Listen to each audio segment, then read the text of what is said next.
I woke up in the intensive care unit with a machine breathing for me. My body was ravaged by severe sepsis, every nerve screaming in agony. Through the anesthesia fog, I managed to open my eyes. I saw my mother applying ruby red lipstick in her pocket mirror, while my father impatiently tapped the face of his gold Rolex. "Your brother has a championship football game tonight," my mother announced, snapping her compact shut with a sharp click. "He is the main sponsor, so we have to be in the VIP box. You understand? Be a good sister and rest quietly." I could not speak around the plastic tube shoved down my throat, but my mind was perfectly clear. They thought they could leave me fighting for my life while they drank champagne and cheered for their golden child. They had no idea that from this very hospital bed, I was about to dismantle their entire fraudulent existence. Before I continue this story, let me know where you are watching from in the comments below. Hit like and subscribe if you have ever had to survive a family that left you behind when you needed them most. My name is Audrey, and I am 33 years old. I work as a senior forensic accountant at a major financial investigation firm in Chicago. My days are spent tracking hidden corporate assets and dismantling massive financial lies. I am highly logical, calculated, and immune to emotional manipulation. But nothing in my professional training could have prepared me for the ultimate betrayal by my own flesh and blood.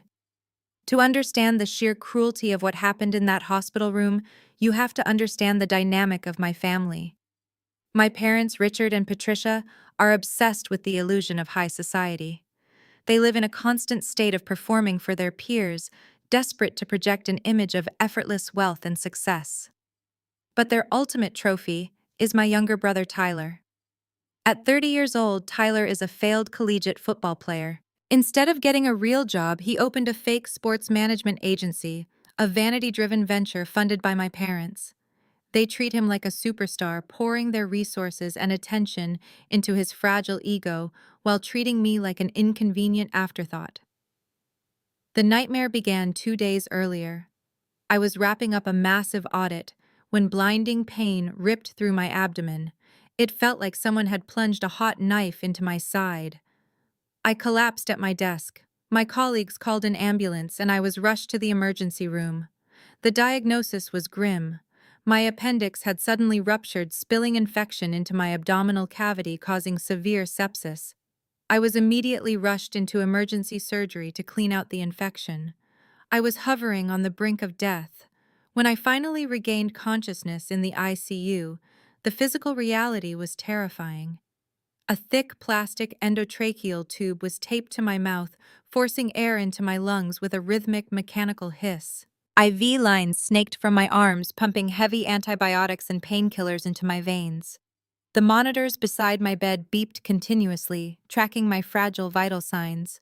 I was trapped in my own body, unable to move, unable to speak, and completely vulnerable.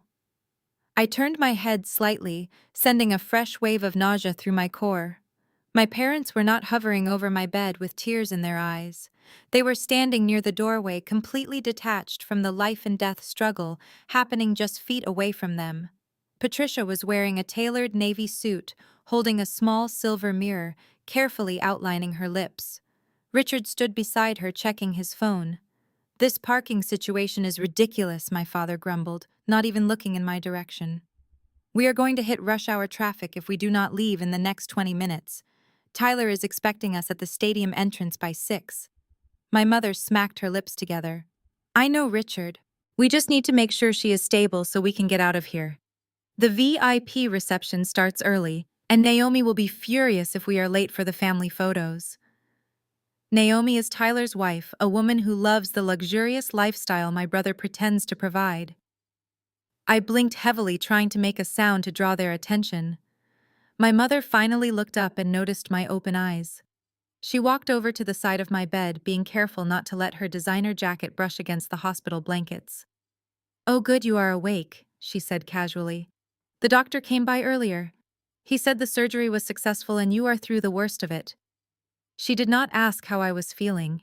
She simply delivered the medical update like a receptionist reading a memo. "Listen, Audrey," she continued, her tone shifting to that of a busy woman managing a tight schedule. Your brother has the championship game for his amateur league tonight. His agency is the main sponsor for the event. It is a huge networking opportunity for him, and we absolutely have to be in the VIP box to support him. You understand, right? You are stable now. The nurses are here to watch you. You do not need us sitting around staring at you while you sleep. Be a good sister, Audrey. Do not make a fuss and ruin your brother's big night. I tried to silently scream at them to stay, but the tube in my throat made any movement agonizing. My father stepped up beside my mother. He offered no warm embrace. He simply reached out and patted my hand twice, a cold clinical gesture devoid of any real affection. We will call tomorrow to check on you, Richard said briskly. Rest up, we have to go. Without another word, my parents turned and walked out of the intensive care unit. They left me completely alone to fight for my survival. The heavy door clicked shut, sealing me inside a sterile vacuum. The only sounds remaining were the hiss of the ventilator forcing oxygen into my lungs, and the steady blip of the heart monitor recording my will to live. I lay pinned beneath crisp hospital sheets, staring at the fluorescent light fixture. The physical agony of sepsis was excruciating, but the emotional devastation of watching my parents walk away was a different kind of pain entirely. It was a cold, hollow ache radiating far below the fresh surgical incisions. Time lost all meaning in the intensive care unit. The next 24 hours blurred into an endless cycle of medical interventions. Nurses checked intravenous lines, adjusted medication drips, and monitored the infection ravaging my bloodstream. Every time the door opened, an irrational part of my brain hoped to see my mother returning. But it was always another medical professional. I noticed the sympathetic glances the nursing staff exchanged when they checked the empty visitor chair. They knew my emergency contacts had been notified. They knew nobody had stayed.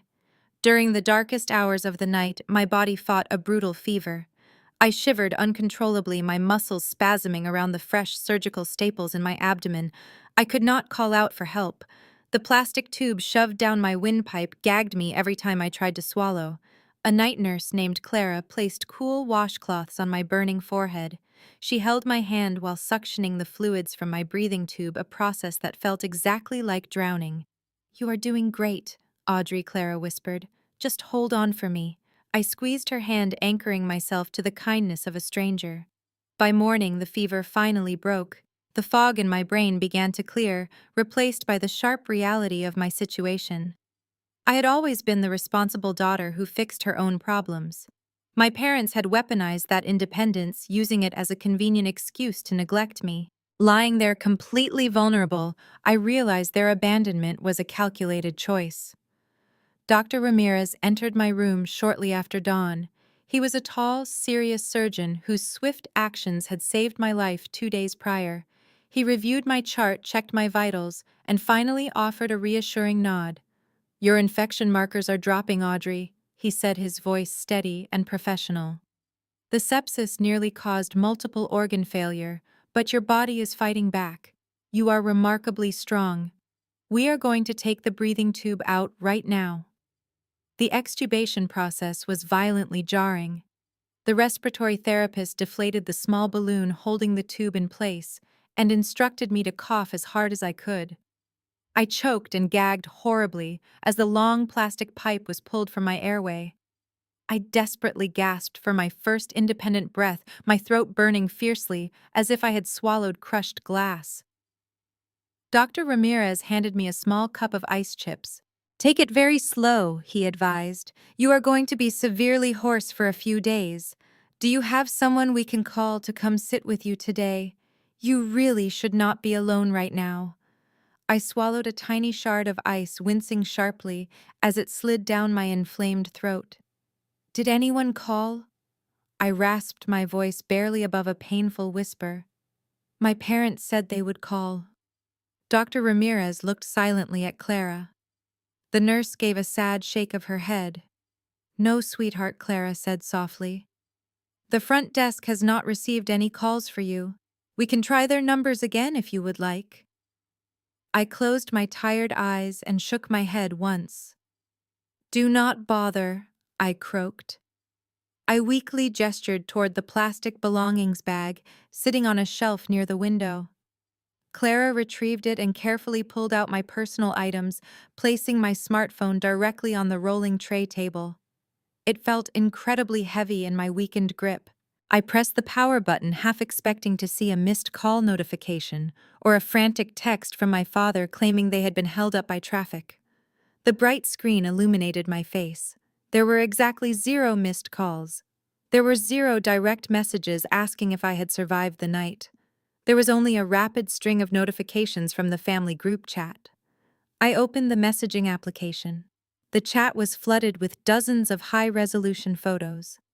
The first picture showed Tyler grinning obnoxiously holding up a cheap plastic trophy while wearing his tight, sweat-stained football jersey. The next photo featured Patricia and Richard standing proudly in a private VIP box, holding crystal flutes filled with expensive champagne. Then came a selfie from Naomi Tyler's wife showing off her flawless makeup and designer outfit beside a lavishly catered buffet table. The captions underneath the photos made my blood run entirely cold. Tyler wrote, "Championship secured. The agency is going to the moon after tonight," Patricia replied. "So incredibly proud of our golden boy. Perfect evening with the perfect family." Richard chimed in, "Great job, son. Money well spent." Naomi added, "Best night ever. Celebrating my amazing husband." There was not a single mention of my name. There was not a single inquiry about my emergency surgery. I had almost died on a cold operating table, and they were too busy taking selfies with a plastic trophy to care. I did not shed a single weak tear. The tears had completely dried up hours ago during the feverish nightmare of the night shift. As I stared intensely at their smiling faces, the last remaining thread of familial loyalty inside my chest cleanly snapped. The vulnerable, abandoned daughter vanished forever, replaced entirely by the cold, calculating professional who dismantled corrupt financial empires for a living. I locked my phone screen and set it slowly down. They thought I was just an insignificant, easily forgotten afterthought. They were about to learn that I was an absolute reckoning. Later that afternoon, the medical staff transferred me from the intensive care unit to a standard recovery room. The physical movement was agonizing, sending sharp jolts of pain through my healing abdomen, but the quiet atmosphere of the private room was a welcome relief from the constant alarms of the ICU. A young nurse helped me settle into the new bed, adjusting the pillows and offering a warm blanket. My throat still ached fiercely from the extubation, but my mind was operating with crystal clarity. I spent the first hour in my new room, staring out the window, watching the busy Chicago traffic below. My family had not reached out, not a single text message, not a quick phone call. The absolute silence from them was deafening, yet it served as the perfect catalyst for the wall of ice building around my heart. I was calculating my next move planning when I could safely return to my apartment, when a sharp knock interrupted my thoughts. A woman wearing a crisp gray business suit walked into the room. She carried a thick clipboard and wore an expression of practiced professional sympathy. I recognized that look immediately. It was the exact same expression I wore when I had to inform corporate executives that my audit uncovered massive financial discrepancies in their departments. "Good afternoon, Audrey," she said, her voice smooth and carefully modulated. "My name is Brenda. I am the hospital billing administrator. I am so glad to see you are recovering well from your emergency surgery, but I am afraid we have an urgent administrative matter to discuss regarding your account." I shifted uncomfortably against the stiff hospital pillows, my forensic accounting instincts immediately flaring to life. "What seems to be the problem?" I asked, my voice still rough and raspy. I provided my primary insurance card when the ambulance brought me in. It is a premium family legacy plan. I pay my share of the premiums directly to my father every single quarter. Brenda sighed heavily and flipped open her clipboard. "That is exactly why I'm here," Brenda explained, pulling a printed document from the stack. The admissions team ran your insurance credentials yesterday to authorize the emergency surgical procedures and the intensive care unit stay. The claim was instantly denied. I frowned, ignoring the sharp pain in my side. Denied? That makes no sense. The policy is fully funded. Brenda handed me the printed document. According to the provider, the family policy was completely canceled by the primary account holder 6 months ago. You currently have zero health insurance coverage on file. I stared at the paper in my hands. The black and white text blurred for a fraction of a second before my brain forced it back into sharp focus. Cancelled. My father, the primary account holder, had canceled the comprehensive medical policy I actively paid him for without telling me. Brenda cleared her throat awkwardly.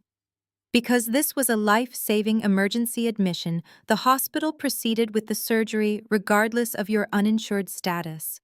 However, as an uninsured patient receiving trauma-level care, emergency surgery, and a stay in the intensive care unit, you are now personally responsible for the out-of-pocket costs.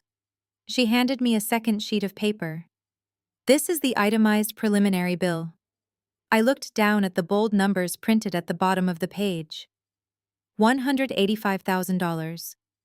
It was a financial death sentence. I did not panic. Panic was an emotion reserved for people who did not understand money. Instead, I reached for my phone on the bedside table. Give me a moment, I told Brenda. I dialed my mother. The phone rang 5 times before Patricia finally answered, her tone dripping with intense annoyance. Audrey. I told you we are incredibly busy today, Patricia snapped over the loud background noise of a bustling showroom. Tyler had a phenomenal game last night and we are celebrating. What do you want? Mom, I rasped, keeping my voice dangerously low. I am holding a hospital bill for $185,000. The billing department just informed me that our family medical insurance was canceled 6 months ago. The premium money I sent you every quarter? Where did it go? Patricia let out an exasperated sigh, completely unfazed by the astronomical debt she had just dropped on my shoulders.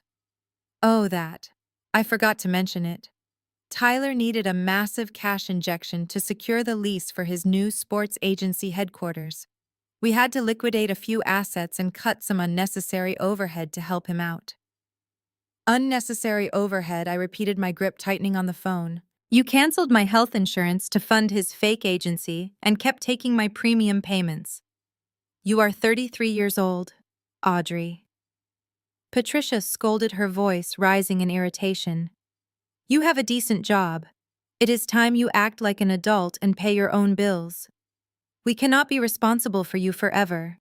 Your brother is building an empire and family supports family. You should be happy to contribute to his success.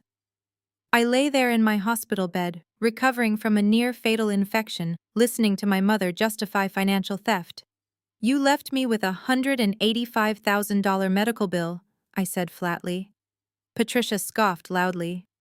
Stop being so dramatic. Work out a payment plan with the hospital. Look, I have to go. We are at the luxury car dealership. We are busy picking out a Tesla for Naomi as an anniversary gift. Do not call back and ruin our afternoon. The line went dead. The dial tone hummed loudly in my ear. I slowly lowered the phone, my expression entirely blank. They had made a fatal miscalculation. I am a forensic accountant. I track stolen money for a living, and my family had just handed me the starting thread to dismantle their entire fraudulent empire piece by piece right now. I looked up from the dead phone. Brenda was still standing at the foot of my bed, her hands clasped tightly around her clipboard. She looked uncomfortable, having clearly heard enough of the one-sided conversation to understand that my family was entirely abandoning me to this financial ruin. I am so sorry, Audrey, Brenda offered softly. We can set up a financial hardship consultation for you. I shook my head, my face an absolute mask of professional detachment. That will not be necessary, Brenda. I will handle this debt. Could you do me a favor and ask the nurse to bring me the black leather laptop bag from my personal belongings locker? Brenda looked surprised by my lack of tears but nodded and quietly exited the room. I leaned back against the pillows. A normal person would be sobbing right now. A normal person would be crushed by the betrayal of a mother choosing to buy a luxury electric vehicle for her daughter-in-law instead of paying for her own child's life-saving medical care. But I was done being a normal daughter. I was a senior forensic accountant. My entire career was built on the fundamental truth that numbers never lie, even when people do. When the nurse brought my heavy work bag a few minutes later, I thanked her and immediately pulled out my encrypted company laptop. My surgical wounds protested with a sharp sting as I balanced the machine on my lap, but the adrenaline coursing through my veins numbed the pain completely.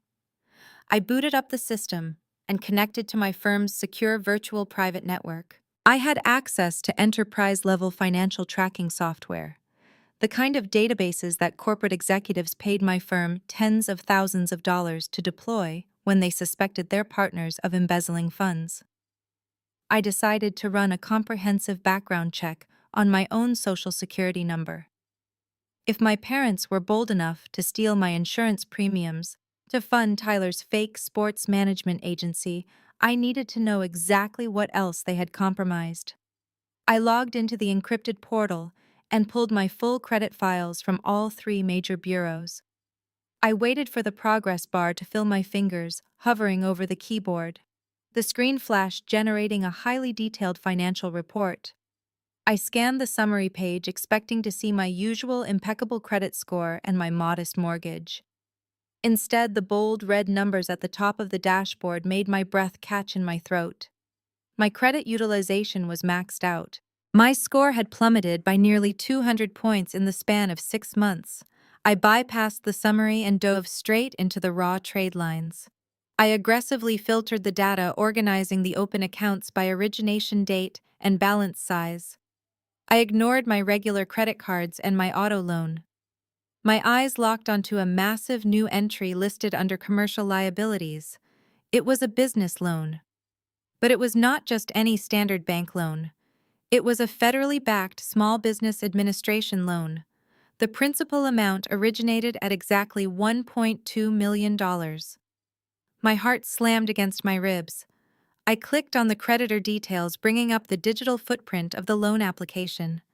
The registered business associated with the debt was Apex Elite Sports Management. It was Tyler's vanity agency. The company my parents claimed was destined to make him a millionaire. But Tyler was not the primary guarantor on the loan. I was. I pulled the digitized application documents from the Federal Registry.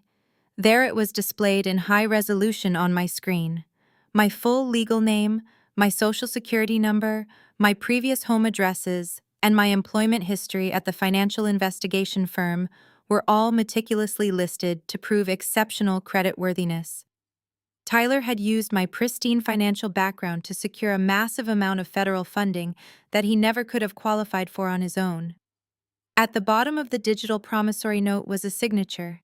It was a remarkably good forgery of my handwriting right next to a digital notary stamp belonging to one of my father's old business associates. The timeline clicked together in my mind with terrifying precision. 6 months ago, I was sent to London for a grueling 4-week corporate audit. I was working 18-hour days, barely sleeping, and completely disconnected from my personal mail and finances. That was the exact same window of time when my parents canceled my health insurance. They knew I would be too exhausted and distracted to notice the slight changes in my credit monitoring alerts. They used that precise window to let Tyler hijack my identity, forge my signature, and secure a $1.2 million federal loan. My family had not just left me with a $185,000 hospital bill. They had shackled me to over $1 million in fraudulent federal debt. If the fake agency defaulted, and given his history of spectacular failures, it absolutely would default. The federal government would come directly after me. The authorities would seize my house, garnish my wages, and destroy the career I had spent over a decade building from nothing. I was legally on the hook for millions. I stared at the glowing laptop screen, the evidence of their ultimate betrayal, illuminating my pale face in the dimly lit hospital room. I thought about my mother laughing in the car dealership, casually telling me to act like an adult while she spent stolen money to buy Naomi a Tesla. I thought about my father patting my hand in the intensive care unit before abandoning me for a football game. I thought about Tyler holding up that cheap plastic trophy. I touched my surgical dressing. The tears were permanently gone. I am a forensic accountant. I hunt white-collar criminals for a living, and they just handed me the evidence. I smiled coldly. The game is on. I shut the heavy laptop with a decisive snap and pressed the call button clipped to my bedrail. Every additional hour I spent in this hospital bed added thousands of dollars to an invoice I had no intention of paying, but could not afford to let compound. When Clara the nurse entered, I told her to bring me the discharge papers. She stared at me in shock, immediately leaving to fetch Dr. Ramirez. He arrived 10 minutes later looking deeply concerned. "Audrey, you had major emergency surgery for severe sepsis barely 3 days ago," he warned, standing at the foot of my bed. "Your white blood cell count is still stabilizing. Leaving now is incredibly dangerous. You risk a secondary infection or tearing your internal sutures." I looked him dead in the eye. "Dr. Ramirez, my family canceled my health insurance and abandoned me here. I am holding a bill for $185,000. If I stay another night, I will be financially ruined before my body even has a chance to heal. Bring me the forms to discharge against medical advice." He sighed heavily, recognizing the harsh reality of the American healthcare system. He handed me the AMA paperwork and a stack of prescriptions for heavy antibiotics. I signed the legal release on the dotted line, officially absolving the hospital of any liability if I collapsed on the sidewalk. Getting dressed was a masterclass in pain management. Every slight movement sent a searing jolt through my abdominal muscles, reminding me of how close I had come to dying. I carefully pulled on my dark sweatpants, wincing sharply as the elastic waistband brushed against the thick gauze bandages covering my surgical staples.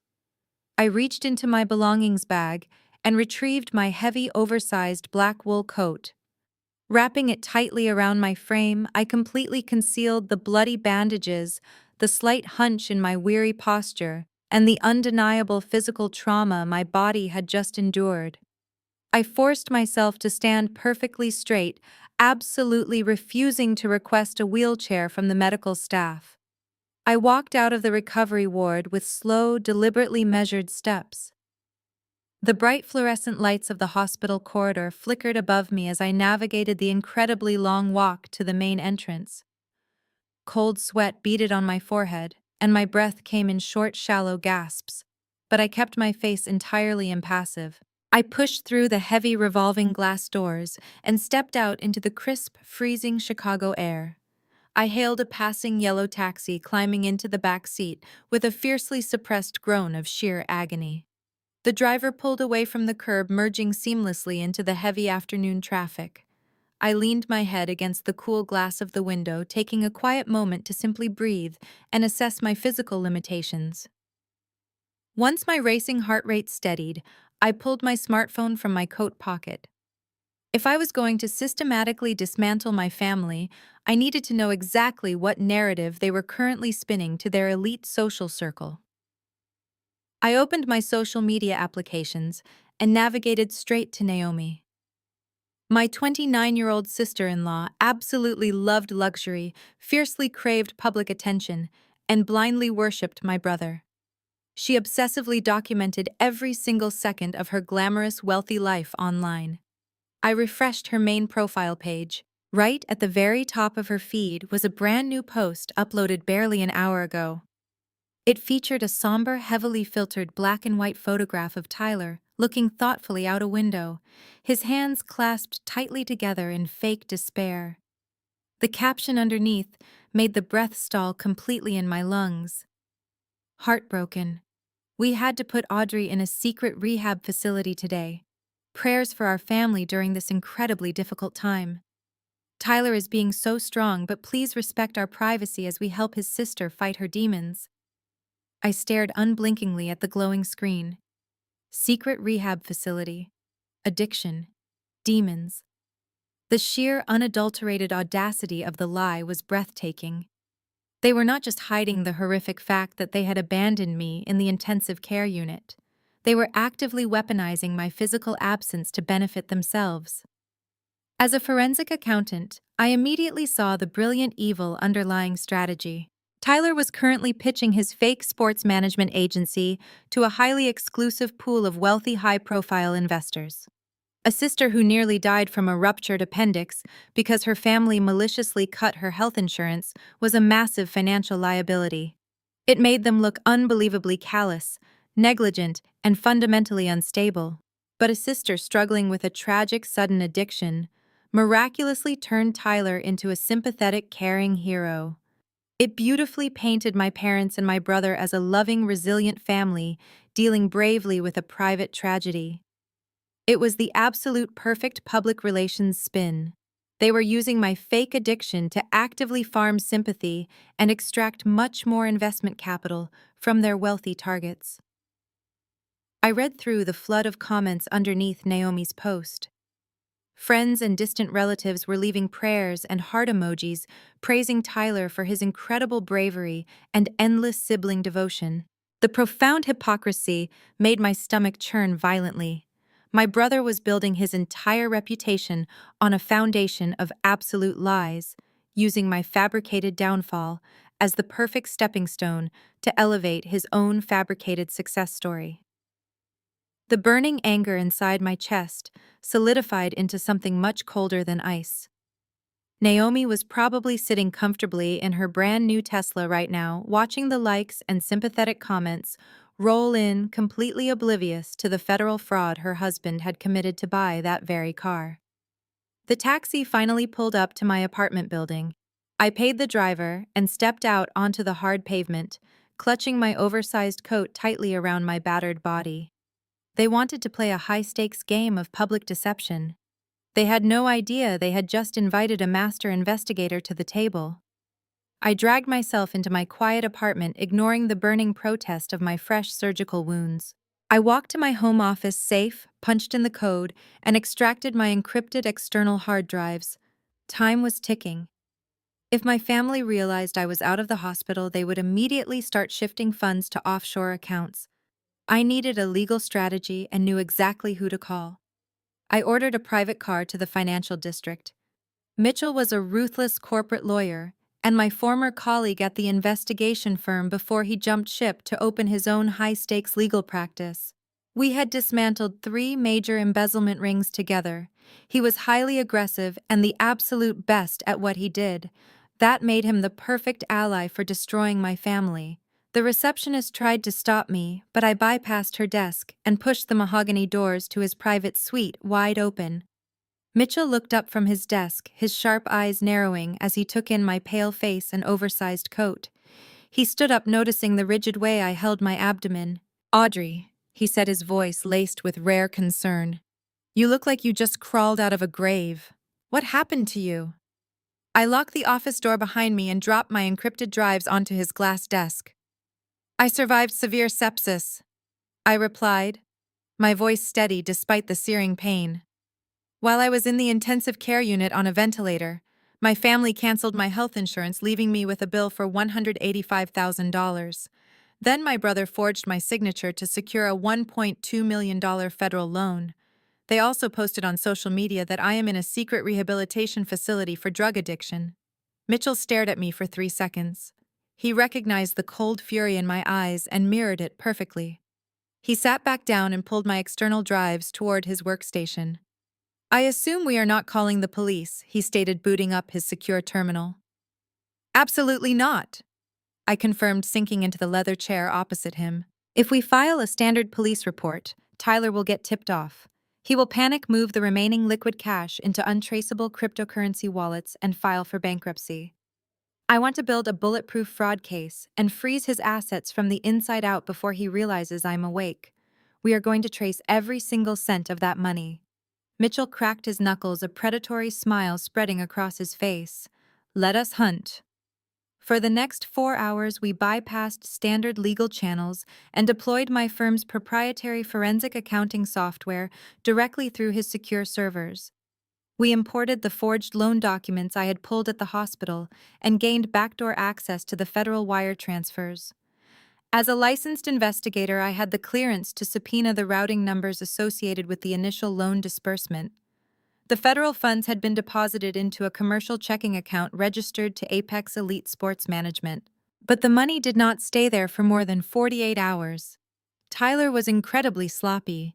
He did not even bother setting up complex offshore shell companies to wash the funds. He simply funneled the cash through a singular dummy corporation registered under his wife's maiden name. "Look at these outgoing wire transfers," Mitchell said, pointing to the glowing monitor. $250,000 wired directly to a luxury real estate escrow account. I cross-referenced the transaction date with public property records. It perfectly matched the down payment on the sprawling suburban mansion Tyler and Naomi had just purchased last month. The house they loved to brag about hosting their lavish parties in was bought entirely with stolen federal funds tied to my social security number. "Keep digging," I instructed, my eyes fixed on the screen. "There is another massive withdrawal here." Mitchell ran the next routing number. $110,000 transferred to an exotic car dealership. It was the exact same dealership my mother had been visiting when she callously hung up on me at the hospital. That transaction paid for the custom Tesla my parents were gifting Naomi for her upcoming anniversary. My brother was not a successful sports agent. He was a common thief playing dress-up with my credit score. But the most damning discovery was yet to come. The remaining $840,000 had been systematically drained through dozens of smaller rapid-fire transfers over the past 5 months. I ran the receiving accounts through an international financial registry. The results populated the screen in bright red text: offshore sports betting syndicates and high-stakes underground poker rooms. Tyler had a massive, crippling gambling addiction. His sports management agency was nothing but a hollow shell, a desperate Ponzi scheme designed to attract wealthy investors to pay off his mounting gambling debts. He was using the federal loan money secured under my identity to keep the violent bookies off his back while simultaneously throwing lavish investor dinners to solicit even more capital. He is completely broke. I realized the magnitude of his absolute failure becoming perfectly clear. He is drowning in debt, and Naomi has no idea. She thinks he is a business genius.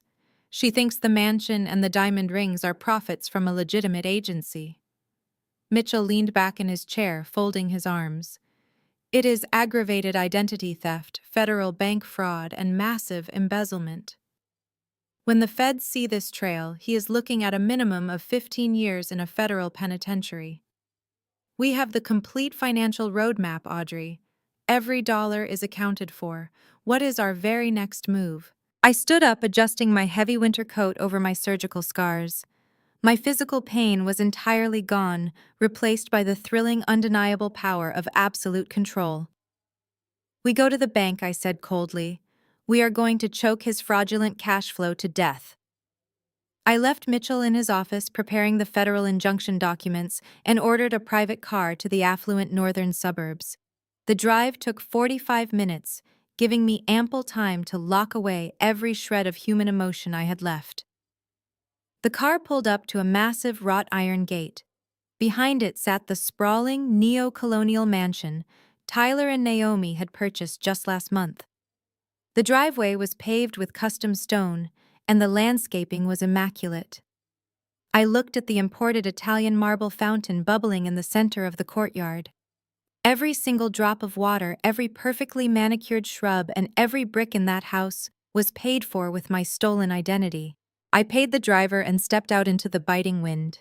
My abdomen throbbed with a dull, persistent ache, but I stood perfectly straight.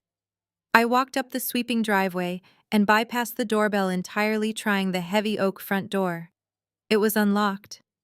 They felt so untouchable in their stolen fortress that they did not even bother securing it. I stepped into the grand foyer. The ceilings vaulted 20 feet high, adorned with a massive crystal chandelier that scattered light across the polished hardwood floors. Laughter echoed from the sunken living room. The clinking of expensive crystal glassware drifted through the open archway. I walked slowly toward the sound, my oversized black coat absorbing the ambient chill of the massive house. I stood in the threshold of the living room, observing the scene, before they noticed my presence. Tyler was leaning against a custom marble fireplace, holding a flute of champagne, wearing a bespoke suit that cost more than a reliable used car. Naomi sat on a pristine white velvet sofa, her legs crossed, laughing at something my father had just said. Richard and Patricia were seated in matching leather armchairs, looking like the absolute picture of aristocratic success. It was a perfectly curated scene of generational wealth and happiness, built entirely on a foundation of federal fraud and absolute moral bankruptcy. Patricia was the first to see me. The polite upper-crust smile vanished from her face, instantly replaced by a mask of sheer, unadulterated fury. She slammed her champagne flute down on the glass coffee table so hard the delicate stem nearly snapped. Patricia shrieked, bolting upright from her leather chair. "What on earth are you doing here? How dare you show your face at this house?" I remained completely silent, standing motionless in the doorway. My pale skin, dark-circled eyes, and the rigid way I held my body under the heavy wool coat painted a stark picture. But Patricia did not see a woman recovering from emergency surgery and near-fatal sepsis. She saw the fictional narrative she had carefully crafted for her elite social circle. "You broke out of the facility," Patricia accused, marching toward me with her manicured finger pointed sharply at my chest. "We paid good money to put you in that secret rehab center to deal with your demons quietly, and you just walk out. You look absolutely disgusting. You look like a walking corpse. Go look in a mirror. You are a complete embarrassment to this family." Richard stood up, his face flushed with anger. "We are hosting a major investor dinner in less than 3 hours, Audrey," he barked, checking his heavy gold Rolex. "We do not have time to deal with your substance abuse episodes right now. Call a taxi and go back to the clinic before anyone sees you." Naomi let out a dramatic theatrical sigh from the white velvet sofa. She did not even bother to stand up. She simply crossed her arms and glared at me with absolute disdain. "Seriously, Audrey," Naomi scoffed, rolling her eyes. "Your timing is incredibly selfish. Tyler is about to close a multi-million-dollar funding round tonight. We cannot have you stumbling around looking like a homeless addict when the equity partners arrive. It is a terrible look for the sports agency." As she spoke, Naomi casually lifted her left hand to adjust her hair. The light from the chandelier caught the massive, flawless diamond ring sitting on her finger. It was the exact ring Tyler had purchased using the federal loan money secured by my forged signature. She wore my stolen credit like a badge of honor, completely oblivious to the fact that her entire reality was a criminal illusion. Tyler stepped forward, projecting the false authority of a successful chief executive officer. He walked over and stood next to our mother, looking down at me with a mixture of pity and revulsion. "Listen to me very carefully," Audrey, Tyler commanded, using his best authoritative corporate voice. "I am building an empire here. I am creating generational wealth for this family. I cannot let your personal failures drag down my brand. You are going to turn around, walk out that door, and go back to the facility. If you do not, I will personally cut off every cent of financial support this family provides you. Do you understand me?" I absorbed their insults without a single flinch. I did not scream. I did not cry. I did not try to defend myself against the outrageous drug addiction accusations. A weaker person would have shouted the truth right then, demanding recognition for the surgical trauma and the stolen identity. But screaming was what victims did. I was not a victim. I was the architect of their impending destruction.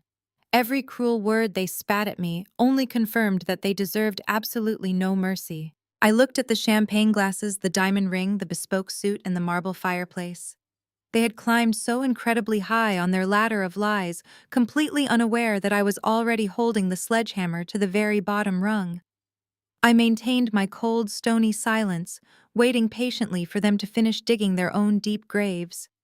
I simply turned around and walked out the heavy front door without speaking. I stopped on the top step of the front porch. The freezing Chicago wind whipped against my face, biting into my pale skin, but it could not extinguish the cold fire burning inside my chest. My mission inside that house was not quite finished. I had come here to give them a final test, a rope to either pull themselves out of the grave or hang themselves with. I reached deep into the pocket of my oversized wool coat and felt the crisp edges of the folded hospital invoice. I gripped the thick paper tightly turned on my heel and pushed the heavy oak door open once again. The grand foyer echoed with my slow, deliberate footsteps as I walked back toward the sunken living room. They had already resumed their celebration, completely dismissing my previous departure as the erratic behavior of a broken addict. Tyler was in the middle of pouring another round of expensive champagne. Patricia was aggressively fluffing a decorative pillow, complaining loudly about how my toxic energy was ruining the aesthetic of their investor dinner. When I stepped through the archway, their laughter died instantly. The room went completely rigid. "Are you deaf?" Richard bellowed, his face turning an alarming shade of crimson. "We told you to leave." I ignored my father entirely. I ignored Patricia marching toward me with her hands on her hips. I ignored Naomi rolling her eyes and groaning theatrically from her pristine velvet sofa. I kept my eyes locked entirely on Tyler. I walked straight into the center of the room, moving directly to the custom-imported marble coffee table sitting between the expensive leather armchairs. I pulled the folded document from my pocket, smoothed out the creases with surgical precision, and dropped it flat onto the polished marble surface. "What is this garbage?" Tyler demanded, glaring down at the paper. "That is an itemized hospital invoice," I stated, my voice cutting through the tension like a razor. "It is not a bill for a secret rehabilitation facility. It is the bill for the emergency surgery I underwent 3 days ago to remove my ruptured appendix and clean severe sepsis from my abdominal cavity. It is the bill I received because you and our parents maliciously canceled my health insurance to funnel my premium payments into your fake sports management agency." The bold ink at the bottom of the page displayed the exact total: $185,000. My parents stared at the number, their eyes widening slightly before Patricia quickly masked her reaction with a scoff. Naomi leaned forward, peering at the document before sitting back with a bored expression, clearly unconcerned with a debt that did not belong to her. Tyler simply stared at the paper, his jaw clenching as he tried to maintain his authoritative posture. "I am giving you one chance," I said, delivering my calculated decoy. "I am offering you a single opportunity to make this right. You will pay this medical bill in full today. You will immediately reinstate my premium health insurance policy. You will cover my out-of-pocket recovery expenses. If you do exactly that, I will walk away. I will not ask any more questions about your finances, and I will leave this family alone forever." It was a fake ultimatum. I already knew they had stolen my identity and embezzled over $1 million in federal funds. I already knew Tyler was drowning in underground gambling debts. They could not pay this bill even if they wanted to, because the federal loan money was already gone. But they did not know I possessed that information. I needed them to actively choose their own greed and cruelty one final time. I needed them to reject my survival to legally and morally justify the absolute devastation I was about to unleash upon them. Tyler stared at the medical bill for a long moment. Then a slow, arrogant smirk spread across his face. He picked up his crystal champagne flute, took a long sip, and set it down next to the invoice. He reached down and picked up the hospital bill. "You want me to pay your bills?" Tyler laughed, a harsh, echoing sound that filled the massive room. "You come into my house looking like a complete disaster, interrupting my preparation for a multi-million-dollar funding round, and you demand that I pay for your failures." "I did not fail," I replied calmly. "You canceled my coverage." "You are a loser, Audrey." Tyler spat, his charismatic facade dropping to reveal the nasty, entitled golden child underneath. "You have always been a loser. You sit in a boring office, crunching numbers for other successful people, while I am out here building an absolute empire. I am not responsible for your pathetic life. I am not responsible for your health. And I am definitely not paying a dime for your surgery. He gripped the top of the invoice and violently ripped it in half. He put the pieces together and tore them again. Patricia watched him with a proud smile. Richard nodded in stern agreement. Naomi laughed from the sofa, clearly amused by my humiliation. Tyler held his hands out and let the shredded pieces of my medical debt flutter down onto the expensive hardwood floor like garbage. File for bankruptcy. Tyler sneered, stepping closer to me to use his height as intimidation. That is what poor people do when they cannot manage their lives. Go file for bankruptcy, go back to your miserable little apartment and never show your face at my house again. You are dead to this family. I looked down at the torn pieces of paper scattered across the floor. I looked up at my mother, who was already turning away, to check her reflection in the hallway mirror. I looked at my father, who was checking his gold watch again. I looked at Naomi, admiring her stolen diamond ring. Finally, I looked right into Tyler's arrogant, foolish eyes. They had taken the bait perfectly. They had chosen to discard me, assuming I was powerless, broken, and destitute. They had no idea they had just sealed their own federal indictments. I understand perfectly, I said quietly. I turned around and walked out the heavy oak door for the very last time. The trap was officially set. They had chosen their own destruction, and I was going to deliver it. Mitchell was waiting in his sleek black town car at the end of the long driveway. I walked down the sweeping stone path, the freezing wind whipping at my oversized coat, but I barely registered the dropping temperature. I opened the heavy car door and slid into the leather back seat, exhaling a long, steady breath. Mitchell took one look at my face and immediately knew how the confrontation had played out. He tapped the glass partition, instructing his driver to head straight to the downtown financial district. They took the bait. I stated, my voice completely devoid of any remaining familial warmth. Tyler shredded the hospital bill right in front of me. He told me to file for bankruptcy and bragged about the empire he was building. They chose their own greed. Mitchell nodded, pulling a thick, meticulously organized file folder from his leather briefcase. Then we proceed with the nuclear option, he said. We have all the routing numbers, the forged digital signatures, and the clear wire transfer trails showing the misappropriated federal funds.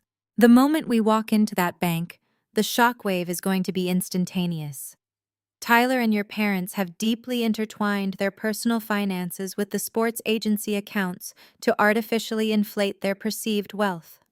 When we drop the hammer, we are taking down the entire network.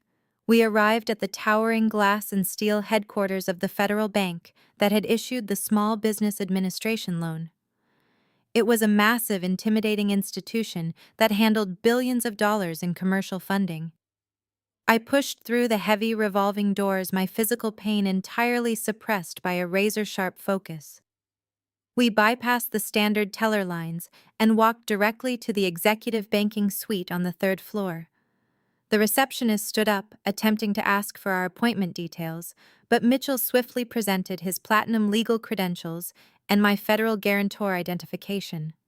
We demanded an immediate audience with the Vice President of Commercial Fraud. Within 10 minutes, we were seated in a soundproof glass conference room.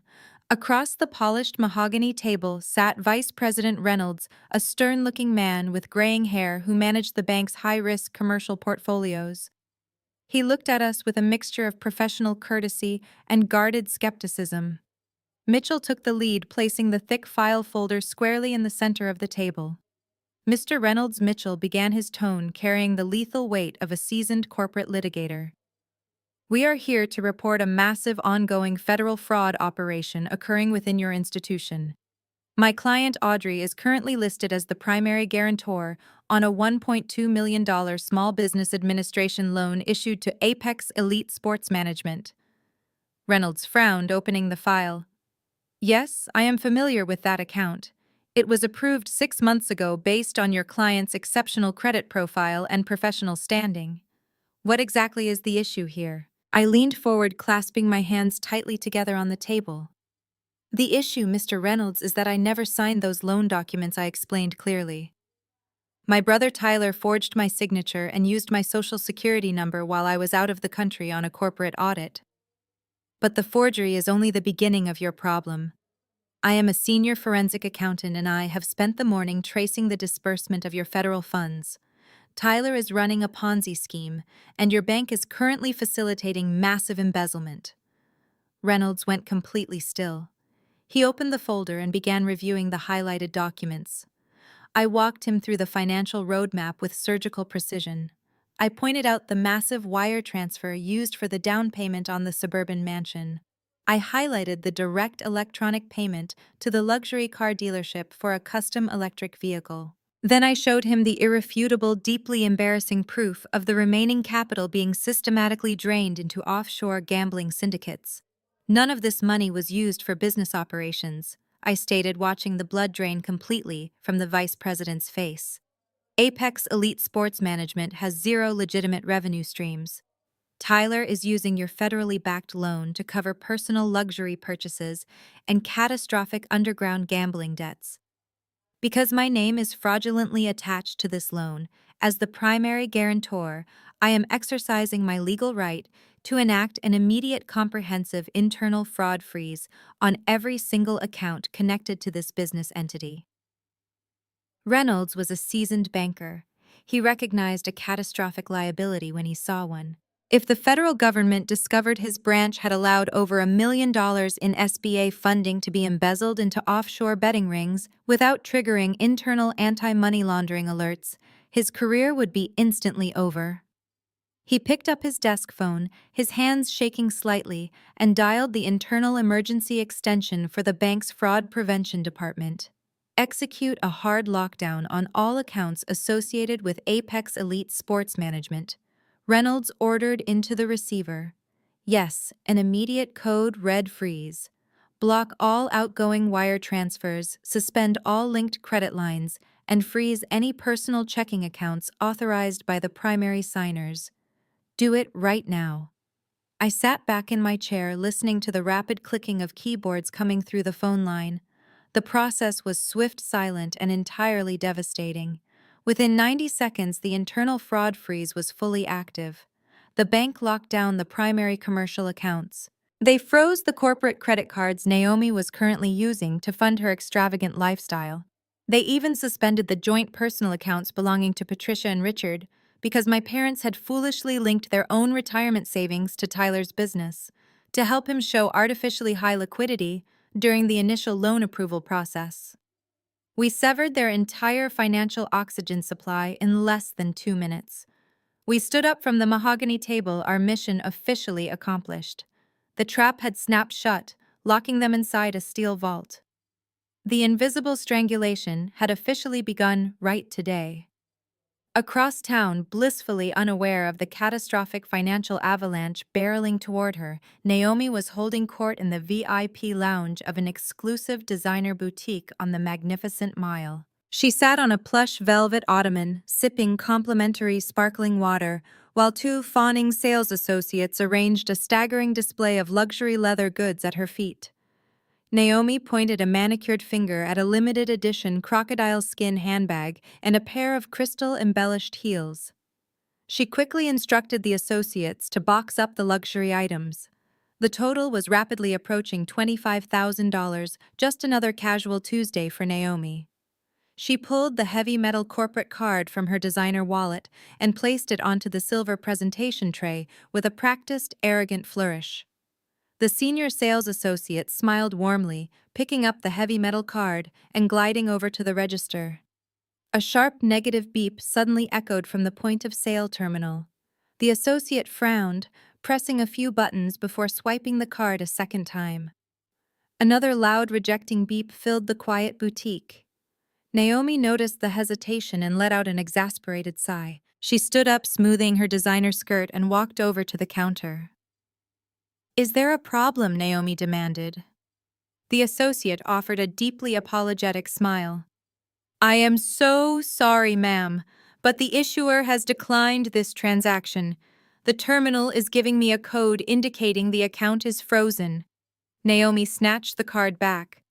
That is absolutely impossible. Do you know who my husband is? Run it again manually.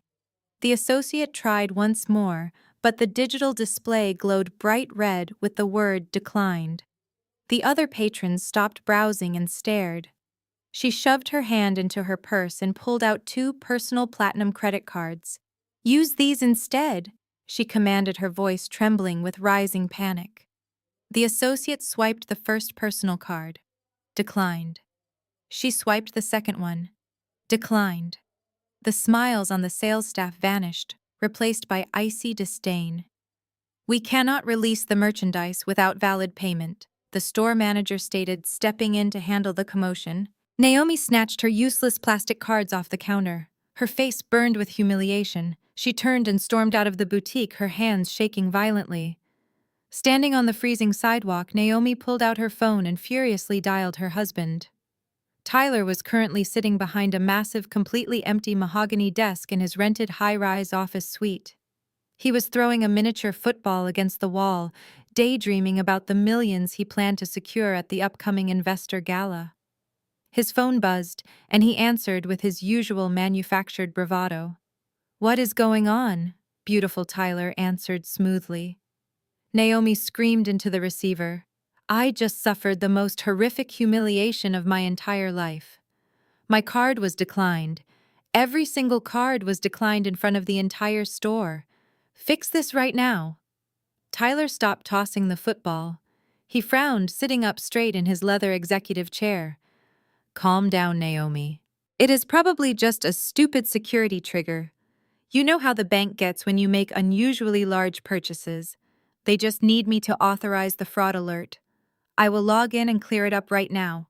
Just go grab a coffee and head back in 10 minutes. He hung up the phone, shaking his head at his wife's dramatic reaction. He reached for his computer mouse, completely unconcerned. He navigated to the elite commercial banking portal and entered his master credentials. The banking dashboard loaded on his wide monitor. Tyler blinked. He blinked again, rubbing his eyes, assuming the website was experiencing a massive graphical error. He refreshed the browser. The numbers remained exactly the same. The primary commercial checking account for Apex Elite Sports Management showed an available balance of $0.00. The corporate credit line showed 0 available credit. Panic, cold and sharp, finally pierced through his arrogant armor. He quickly clicked on the drop-down menu to view his personal checking and savings accounts. 0. He checked the joint wealth management accounts linked to our parents. 0. A bright red banner flashed across the top of his dashboard. It read, "Account restricted due to internal fraud lockdown. Please contact the Federal Risk Management Department immediately." Tyler felt the blood drain from his face. His heart hammered against his ribs like a trapped bird. This had to be a mistake. He picked up his cell phone with trembling hands and dialed the dedicated concierge line for the bank's elite commercial clients. A representative answered immediately. Tyler barked his account number into the phone, his voice cracking with sheer panic.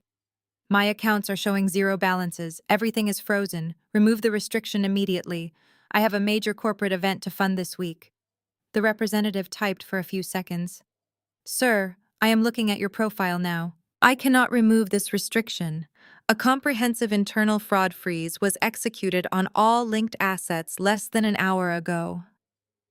Tyler gripped the edge of his desk, the room spinning around him. "Who authorized a fraud freeze on my accounts?" he demanded, sweat breaking out on his forehead. "I am the Chief Executive Officer." The representative's voice remained incredibly calm and professional. "The freeze was legally mandated in person at our downtown branch. It was initiated by the primary guarantor on the federal loan." Tyler felt the air leave his lungs. He could barely form the words. "Who?" The representative read the name off the screen. "Audrey." The guarantor presented forensic evidence of embezzlement and secured a total lockdown of all federally backed funds. Your accounts will remain frozen pending a full federal investigation. Tyler dropped the phone. The device clattered against the floor. The truth hit him with the force of a freight train. I was not a broken, defeated addict crying in a miserable apartment. I was the architect of his absolute destruction, and I had just detonated the explosive charges. While Tyler stared at his dropped phone in sheer terror, my parents were exactly 30 miles away at O'Hare International Airport, blissfully ignorant of the financial apocalypse I had just initiated. Richard and Patricia stood at the premium check-in desk preparing for a luxurious vacation across Europe. They had packed their heaviest designer trunks completely unbothered by excess baggage fees because they assumed my stolen credit was an infinite resource. Patricia drummed her manicured fingers impatiently against the marble counter, sighing loudly about the incompetence of the airline staff. The ticketing agent swiped Richard's elite titanium credit card to cover the $700 luggage surcharge. The machine emitted a sharp negative tone. The agent offered an apologetic smile and asked for another form of payment. Richard scoffed, muttering about outdated technology, and handed over his secondary platinum card. Declined. Patricia pushed her husband aside and presented her corporate card linked directly to Tyler's sports agency. The terminal flashed bright red. Declined. Patricia felt the back of her neck grow hot with profound embarrassment. She demanded the agent run the cards manually, her voice rising to a shrill pitch. The agent firmly explained that every single account had been hard-locked by the issuing bank. They were stranded at the airport with zero purchasing power. Richard snatched his useless cards from the counter, burning with a mixture of rage and humiliation. He dragged Patricia out of the terminal, abandoning their heavy luggage by the desk. He pulled out his phone and dialed Tyler's personal number. Tyler picked up on the second ring, his breathing heavy and erratic. Richard launched straight into a furious, unstoppable tirade, loudly demanding to know exactly why every single piece of plastic in his expensive wallet had just been rejected in front of Chicago's elite society. Tyler tried to speak, but his voice was shaking violently. He told his father to cancel the European trip immediately and get a ride back to the suburban mansion. When Richard demanded an explanation, Tyler dodged the question, claiming they needed an emergency family meeting right now. He hung up before Richard could press him further. My parents were forced to endure the supreme indignity of ordering a standard economy taxi ride back to the suburbs, fuming in silence the entire way. By the time Richard and Patricia barged through the front doors of the mansion, the situation inside had deteriorated into a vicious screaming match. Naomi had returned from her humiliating boutique experience and was pacing the sunken living room, yelling at Tyler. Patricia marched into the fray, dropping her heavy coat. She pointed a manicured finger directly at Naomi. Patricia screamed that Naomi's reckless, disgusting spending habits had obviously triggered a fraud alert and frozen the family wealth. She blamed Naomi for buying too many designer shoes, accusing her of ruining their expensive vacation. Naomi whipped around, her eyes blazing with absolute fury. She fired back, shouting that Patricia was a miserable, judgmental woman who contributed nothing to the agency while leeching off her husband's profits. The two furious women relentlessly shrieked at each other, hurling vicious, unforgiving insults that completely tore down years of fake, incredibly polite family smiles. Richard shouted over both of them, demanding that Tyler take control of his household and fix the banking issue immediately.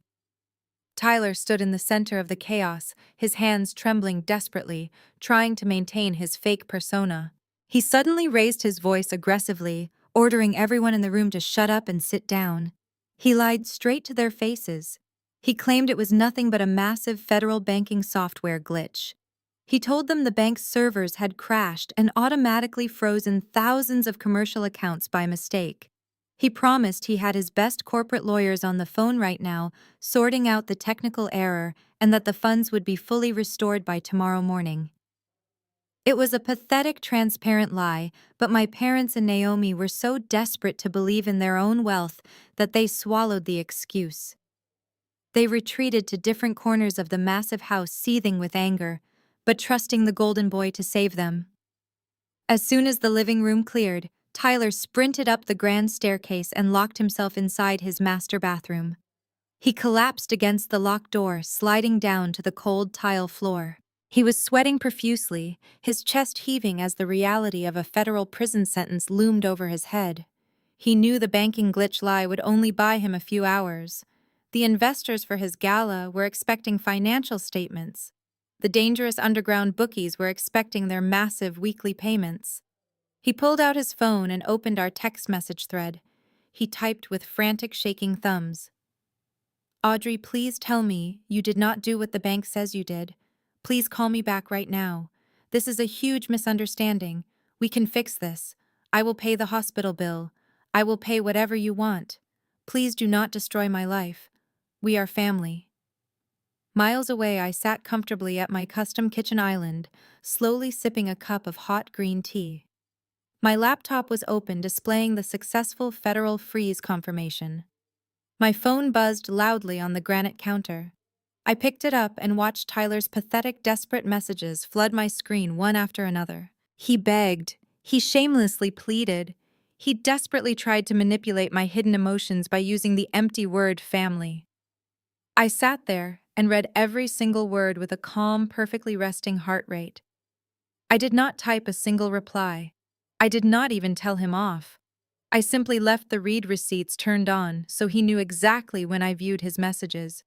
I set the phone face down on the counter, leaving him to drown in the deafening, terrifying silence of my absolute indifference, knowing that his complete and utter destruction was now absolutely inevitable. Tyler remained on the cold tile floor of his master bathroom, staring at the read receipts on his smartphone. Audrey was deliberately ignoring him. The silence from her end of the digital connection was louder than a physical blow to his face. He pulled himself up, using the edge of the marble sink, splashing freezing water onto his face. The reflection staring back at him in the mirror was pale, clammy, and utterly terrified. The violent bookies he owed were demanding a $200,000 cash payment by the end of the week. If he did not deliver the money, they would not simply freeze his bank accounts. They would find him and break his legs. The federal banking fraud charges were a completely different looming nightmare, but the immediate physical threat to his safety took absolute priority. He had to generate massive amounts of liquid cash, and he had to do it within 48 hours. His mind raced frantically, calculating his remaining options. The Apex Elite Sports Management Mega Launch event was scheduled for Friday night at the luxurious Ritz-Carlton Hotel.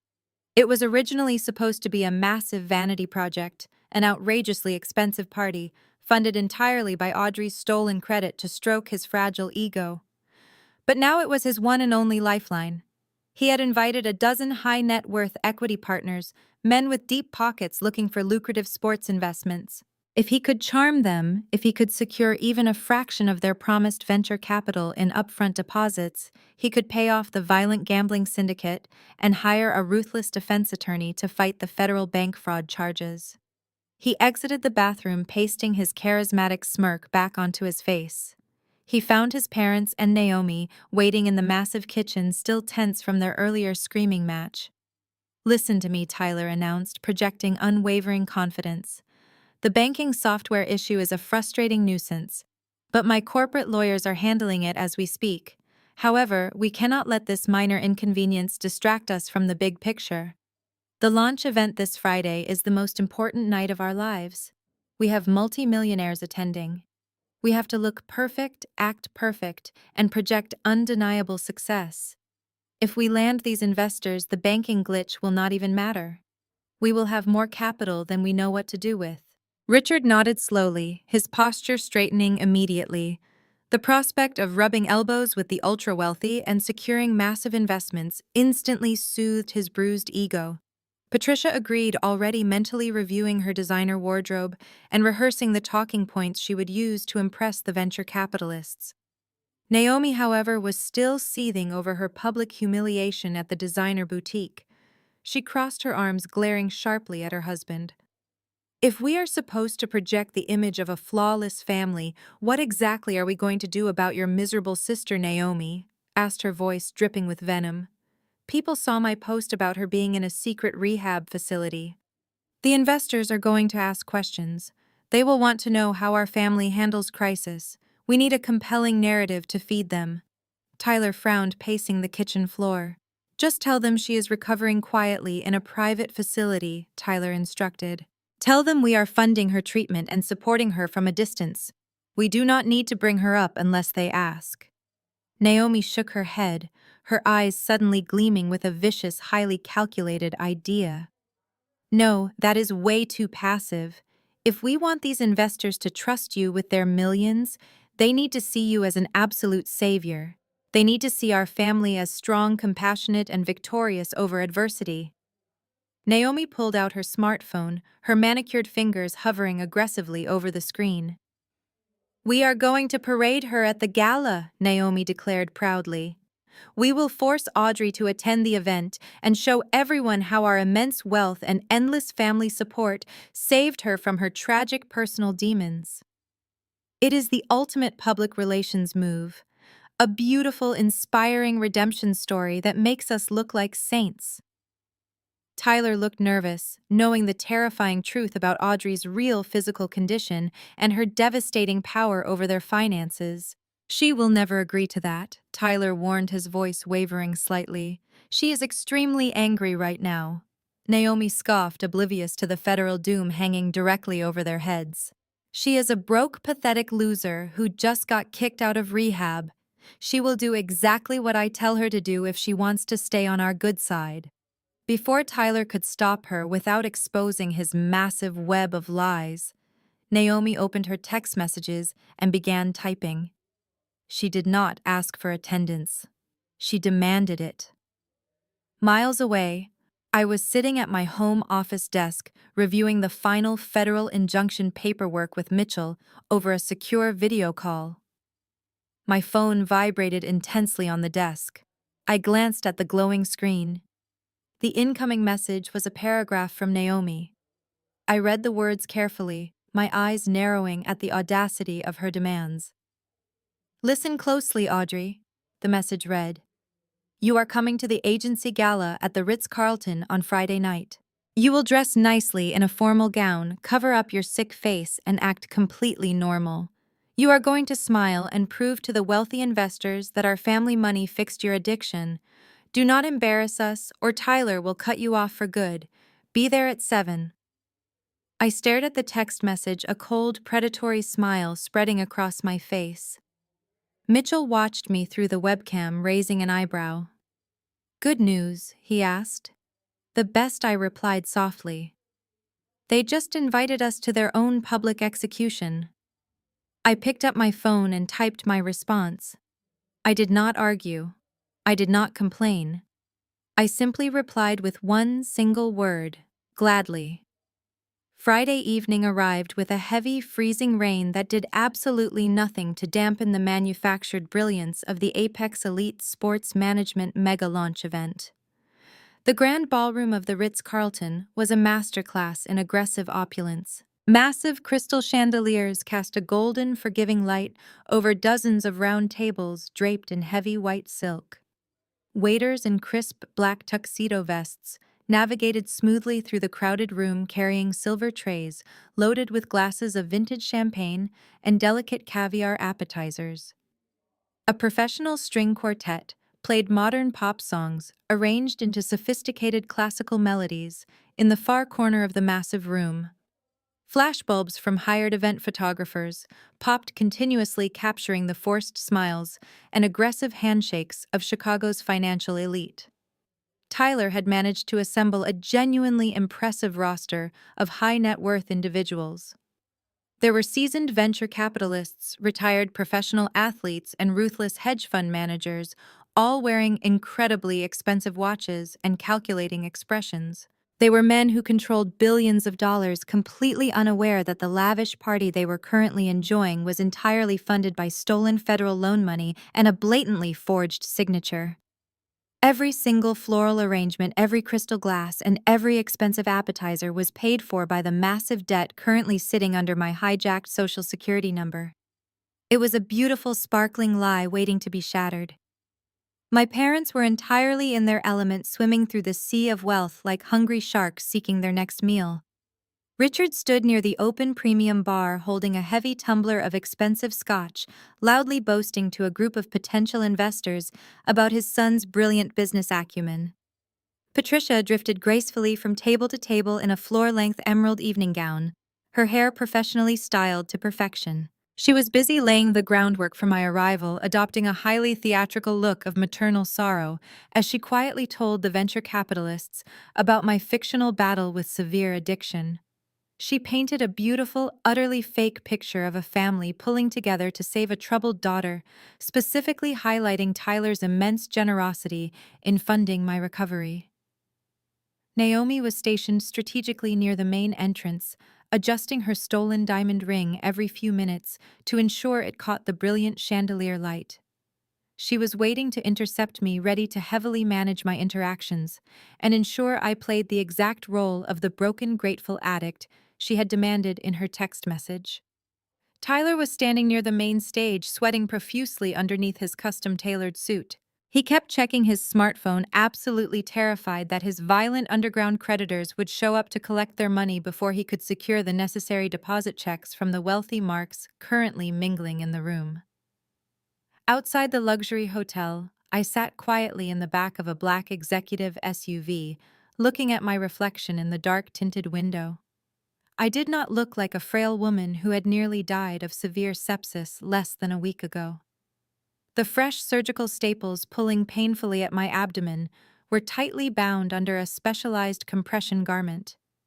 Over that protective layer, I wore a razor-sharp tailored charcoal power suit that fit my frame like absolute armor.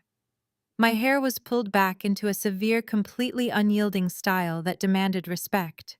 My makeup was flawless, expertly hiding the pale exhaustion of my traumatic hospital stay and replacing it entirely with the sharp, predatory angles of a corporate interrogator. I did not look like a helpless victim seeking familial approval. I looked like a highly trained financial executioner. Mitchell sat beside me, silently reviewing the final federal asset seizure documents inside his folder. In the second unmarked SUV parked directly behind us sat three men wearing nondescript dark suits. They were elite undercover agents from the Federal Bureau of Investigation and the Internal Revenue Service. They had spent the last 48 hours meticulously verifying the extensive forensic money trail Mitchell and I had provided. They had secured the necessary federal warrants for aggravated identity theft and massive bank fraud. The trap was ready. I stepped out of the vehicle and walked into the grand lobby of the hotel, my heels clicking sharply against the polished marble floor. Mitchell flanked my right side, carrying a heavy leather briefcase containing the absolute destruction of my fraudulent family. The three federal agents walked slightly behind us, their posture rigid, their sharp eyes scanning the opulent environment with trained tactical precision. We moved forward as a single unstoppable unit, radiating an aura of severe authority. We bypassed the guest registration table entirely and walked straight toward the massive double doors of the grand ballroom. Naomi was standing just inside the entrance, holding a glass of sparkling champagne, a condescending smirk already forming on her face as she saw the doors begin to open. She fully expected to see a weak, stumbling, heavily medicated woman in a cheap dress. She expected someone she could easily control, manipulate, and parade around as a pathetic charity case to secure investor sympathy. Instead, the heavy wooden doors swung wide, and I stepped into the brilliant light of the ballroom with my shoulders pulled back and my chin held high. Naomi froze completely, her champagne glass stopping halfway to her open mouth. Her smug expression shattered into a million pieces as she took in my tailored power suit, my flawless posture, and the four deeply intimidating men flanking me like a lethal corporate detail. The flashing cameras near the entrance immediately swiveled toward us, capturing the exact moment the balance of power permanently shifted. I did not break my stride for a single second. I walked directly past Naomi, leaving her gasping for breath in my wake as if all the oxygen had been sucked out of the room. I was no longer the discarded daughter they left to die in a hospital bed. I was the absolute reckoning they had blindly summoned, and I was finally here to collect my due. The heavy ballroom doors shut behind my federal escort with a definitive thud.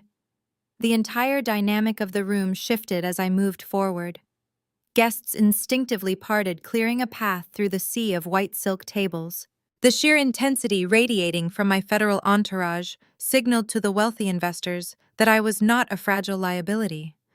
I was an authority figure entering a volatile situation, and my presence demanded their complete, undivided attention immediately. From the center of the room, my mother spotted me. Her eyes widened, registering the sharp charcoal suit and the intimidating men flanking my sides. But Patricia was a creature of absolute habit. She had an audience of high-net-worth individuals watching her every move, and she had a fictional narrative to sell. She immediately adopted a look of profound theatrical maternal sorrow. She clasped her hands over her chest, letting out a perfectly timed, highly audible gasp designed to draw maximum attention. "Oh, my brave, sweet girl," Patricia cried out, projecting her voice so the nearby hedge fund managers would definitely hear. She rushed forward with her arms outstretched, aiming for a dramatic, deeply emotional embrace for the event photographers to capture. She desperately wanted the perfect picture of a devoted mother welcoming her struggling daughter back from the brink of severe addiction. I did not break my stride. I did not slow down. As Patricia lunged forward to wrap her arms around my shoulders, I smoothly and deliberately sidestepped her entirely. I shifted my weight with practiced precision, leaving my mother grasping at empty air. She stumbled forward in her expensive emerald gown, her high heels catching awkwardly on the thick hotel carpet.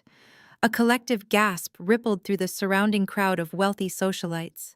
The event photographers snapped their cameras, rapidly capturing Patricia looking utterly foolish and completely unbalanced, her fake maternal affection entirely rejected. I did not even turn my head to look at her as she scrambled to regain her physical composure and her shattered pride. Mitchell and the three federal agents marched right past her, their dark suits brushing against her silk dress, essentially forcing her to step back into the crowd of whispering guests. Her public humiliation was instantaneous, but I had a much larger target to handle tonight. I kept my eyes locked entirely on the main stage at the front of the opulent ballroom. Tyler was standing directly behind a clear acrylic podium, illuminated by a bright spotlight. He was gripping a wireless microphone, sweating heavily underneath his expensive tailored suit, desperately pitching his fraudulent sports agency to the room. He had not noticed my devastating entrance. He was entirely focused on securing the financial deposits he needed to save his own life from his violent creditors. "Our agency is built on the fundamental principles of absolute trust and unwavering family values," Tyler announced to the crowd, his voice echoing through the massive ballroom speakers. "In this industry, character is everything. My parents taught me that true success comes from supporting the people you love. That is why this multi-million-dollar fund is going to revolutionize sports management. We do not just build athletes, we build unbreakable family legacies. We protect our own." The sheer hypocrisy of his words made the remaining anger in my chest burn with a brilliant, freezing intensity. He was standing on a stage funded entirely by my stolen identity, preaching about family loyalty, while I wore compression bandages to hold my surgical wounds together under my clothing. I reached the base of the main stage. The three undercover federal agents seamlessly fanned out, taking strategic positions at the bottom of the stairs to block any potential interference from the hotel security staff or overly aggressive guests. Mitchell stood directly at the front of the stage, opening his leather briefcase and preparing the federal asset seizure documents. Tyler continued talking, pointing toward a group of retired professional athletes sitting at a front table.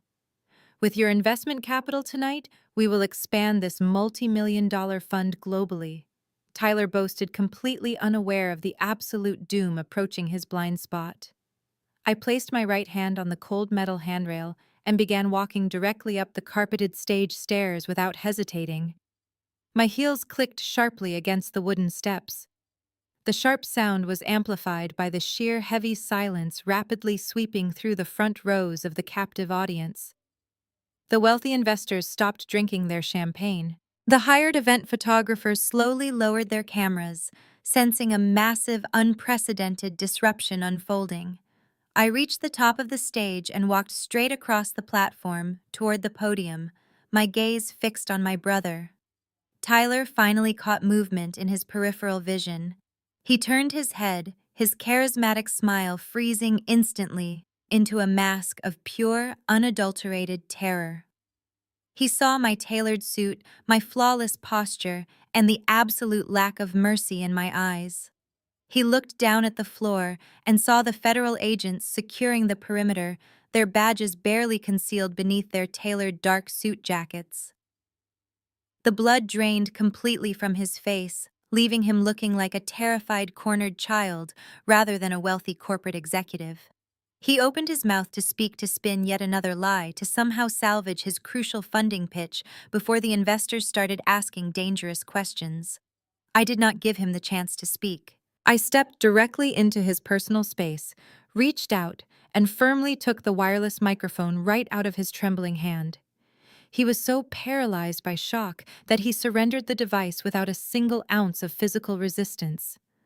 I turned my back to my brother, leaving him standing there completely exposed and humiliated, and faced the massive crowd of high-net-worth investors. A low, confused murmur rippled through the entire ballroom as hundreds of wealthy guests stared at the stage in absolute shock, waiting for the fragile illusion to finally shatter into pieces right before their eyes. The microphone felt heavy and powerful in my grip. I stood at the acrylic podium, gazing out over a sea of upturned faces. Venture capitalists, prominent sports figures, and elite socialites stared back at me in breathless silence. The background hum of the string quartet abruptly stopped the musicians lowering their instruments as thick tension suffocated the room. I tapped the top of the microphone once. The sharp, amplified sound echoed like a gunshot through the massive ballroom, demanding total attention. I looked directly at the front table where the largest equity partners sat their champagne flutes, hovering completely forgotten. "Good evening," I said, my voice projecting crisp and clear through the massive sound system. "I apologize for interrupting this magnificent presentation. I know exactly what you have been told tonight. My parents and my brother have spent the last 2 hours moving from table to table, pouring you expensive drinks, and telling you a deeply moving story about their tragic absent daughter. They told you I was struggling with severe substance abuse. They told you I was currently locked away in a secret, highly exclusive rehabilitation facility, getting the urgent help I desperately needed. They painted a beautiful, inspiring picture of a resilient family pulling together to save one of their own, led by the incredible generosity of your prospective business partner, Tyler." I paused, letting the heavy weight of those words sink into the minds of the investors. I looked down at Naomi, who was shrinking back against the velvet-draped tables, her face completely drained of color. I looked at Patricia, whose fake smile had entirely collapsed. The truth, however, is significantly less inspiring. I continued, my tone dropping to a sharp, icy cadence. 2 weeks ago, I was not checking into a rehabilitation clinic. I was collapsing on the floor of my office. My appendix had severely ruptured, flooding my abdomen with infection. I developed severe sepsis and was rushed into emergency trauma surgery to save my life. I spent days in the intensive care unit, fighting multiple organ failure with a plastic ventilator tube shoved down my throat to force air into my lungs. Gasps erupted from the tables closest to the stage. Several women covered their mouths. I kept my posture perfectly rigid, refusing to let a single ounce of weakness show. When I briefly regained consciousness in that hospital room, trapped and unable to speak, my parents were standing right next to my bed. I announced to the captive audience. They were not there to offer comfort. My mother was touching up her makeup. My father was checking his watch, annoyed by the inconvenience of my medical emergency. They looked at me lying there on a ventilator and told me they had to leave immediately because Tyler had an amateur football game. They abandoned me in the intensive care unit while I was fighting for my survival because they did not want to miss out on drinking champagne. The ballroom erupted into a chaotic symphony of shocked murmurs and disgusted whispers. The investors Tyler had spent months courting were now looking at him with absolute revulsion. The illusion of the loyal, wholesome family man was dead, publicly slaughtered in front of the exact people he needed to impress the most. The investors were ruthless businessmen. And while they might tolerate cutthroat corporate tactics, abandoning a dying daughter in a hospital to attend an amateur sporting event was a profound character flaw that signaled massive liability. From the middle of the room, Patricia completely lost her mind. The social destruction of her pristine reputation was too much for her fragile reality to process. She began waving her arms frantically, shoving past a group of stunned hedge fund managers. "Security!" Patricia shrieked, her voice cracking with sheer hysteria. "Somebody call hotel security right now. She is lying. She is a sick, delusional addict, and she needs to be removed from this premises immediately. Grab her!" Tyler snapped out of his paralyzed state. The realization that his funding round was dissolving right before his eyes sent a surge of frantic adrenaline through his system.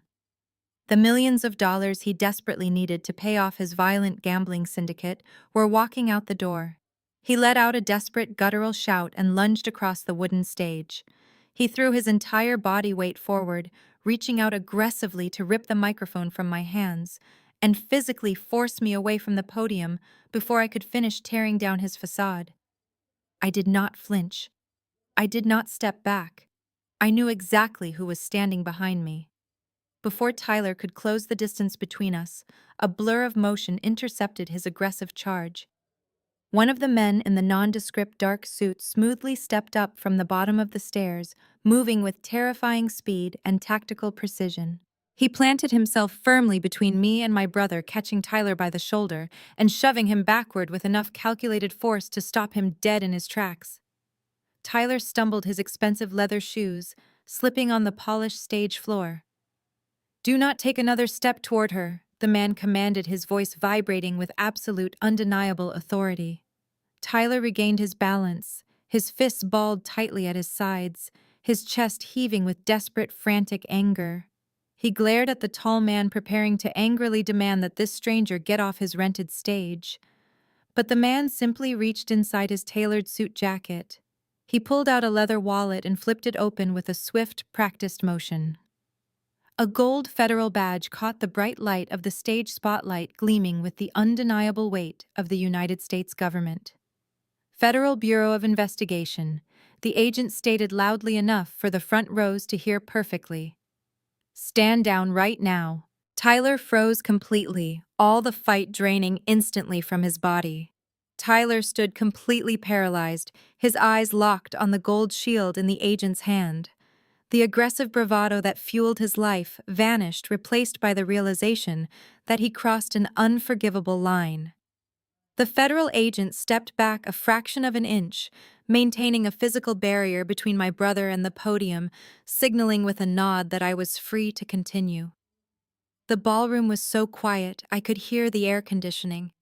Patricia stopped screaming, her hands covering her mouth in sheer terror. I turned my attention back to the audience. The emotional devastation of my hospital abandonment was only the prologue. It was time for the main event. I reached into my jacket pocket, pulled out a small laser pointer, and looked toward the elevated audiovisual booth at the back of the room. I gave a single sharp nod. Mitchell had paid the hotel's technical staff very well to ensure my presentation would run flawlessly. Instantly, the massive projector screen hanging behind the stage flickered. The slick gold embossed logo for Apex Elite Sports Management vanished. It was replaced by a stark, high-resolution forensic accounting flowchart. The graphic was massive, spanning 20 feet across the wall, displaying an intricate web of bank logos, routing numbers, and bright red transaction lines. It was the exact financial roadmap Mitchell and I had built in his office, now broadcast for every major investor in Chicago to scrutinize. I pressed the button on my pointer, directing a bright green dot to the very top of the screen. "I know Tyler has spent the evening pitching you a revolutionary sports management fund," I said, my voice echoing with clinical precision. "He has shown you glossy brochures and projected massive quarterly returns. He told you his agency is flush with capital and ready to expand globally." I moved the laser pointer to the center of the chart, highlighting the primary commercial checking account for Apex Elite. "That is a complete fabrication," I announced. "I am a senior forensic accountant, and I have spent the last 48 hours auditing this company. I am officially informing you that the investment fund you are currently bidding on has an available balance of exactly $0.00. Apex Elite Sports Management possesses no legitimate revenue streams. It holds no lucrative athletic contracts. It is nothing but a hollow shell corporation designed to execute a desperate Ponzi scheme.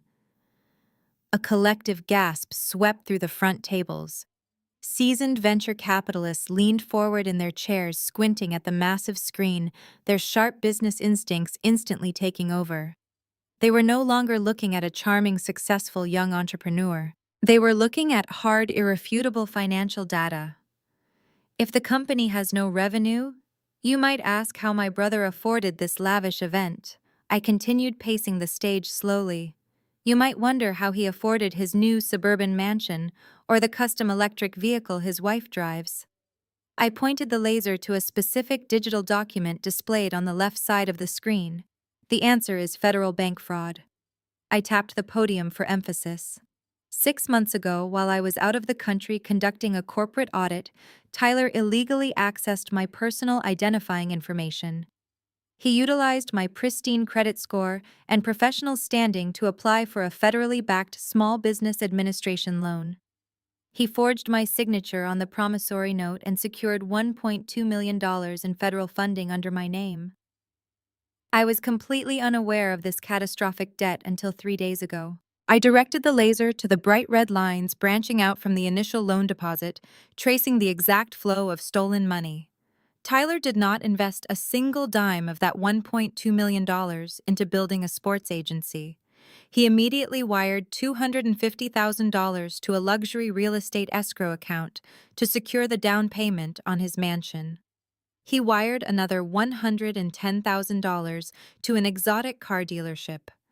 Every drop of champagne tonight, every piece of caviar, and the rental of this ballroom was paid for with stolen funds. The murmurs in the crowd grew significantly louder, echoing off the high walls. Men in incredibly expensive suits were sitting up straight, their faces rapidly hardening into masks of absolute professional fury. But I was not finished dismantling him.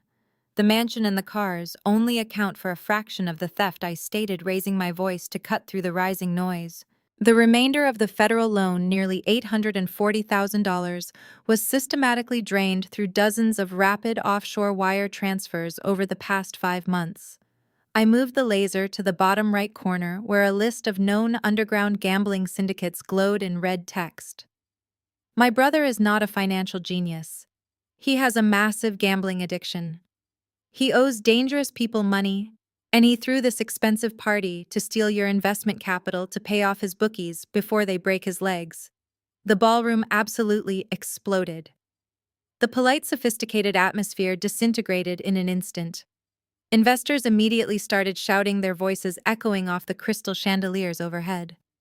Chairs scraped violently against the floor as men stood up, their faces bright red with outrage. They realized simultaneously that they had been hand-picked as the ultimate marks in a desperate high-stakes scam. Dozens of people pulled out their cell phones right there in the ballroom. They were frantically dialing their wealth managers, their corporate attorneys, and their risk assessment teams, demanding immediate legal reviews of any preliminary contracts they had signed with Tyler. It was a beautiful, chaotic symphony of absolute, undeniable financial destruction. I stood quietly at the podium and watched the elite social circle my parents had desperately worshipped completely turn on them. The fragile illusion was dead. The entire truth was finally out, and there was absolutely nowhere left for my fraudulent family to hide. The sheer volume of the outraged investors created a deafening roar inside the grand ballroom. People who moments ago were eating out of Tyler's hand now demanded his head. But amidst the chaotic, swirling storm of furious venture capitalists and frantic hotel staff, my eyes found the one person whose entirely fabricated reality was imploding the hardest. Naomi stood perfectly still near the front edge of the stage. The elegant posture she had practiced and perfected for her high society debut was completely gone. Her designer clutch slipped from her trembling fingers and hit the carpeted floor, spilling cosmetics across the ground. She did not even blink. She was staring up at the massive projection screen, her dark eyes tracking the thick red lines of the forensic accounting flowchart. I watched the exact mathematical moment her brain processed the irrefutable data. The timeline of the federal loan disbursement aligned flawlessly with the timeline of her sudden elevation into extreme luxury. Naomi slowly turned her head away from the damning evidence on the screen and looked at her husband. Tyler was trapped on the stage behind the federal agent, boxed in by his monumental arrogance. He was sweating profusely through his bespoke suit, his eyes darting wildly, looking for an exit that simply did not exist. Naomi took a halting step toward the stage, her beautiful features twisted into a mask of pure horror. "You forged her name!" Naomi screamed, her voice cutting through the ambient noise of the panicking investors. Her tone was completely stripped of its usual manufactured sweetness. "You told me this was your profit. You looked me in the eye and swore that your agency had secured a massive international client. You told me we were rich because you were a brilliant entrepreneur." Tyler flinched at the sound of his wife's sharp voice. He reached his right hand out toward her, trying to deploy the charismatic charm that manipulated her for years.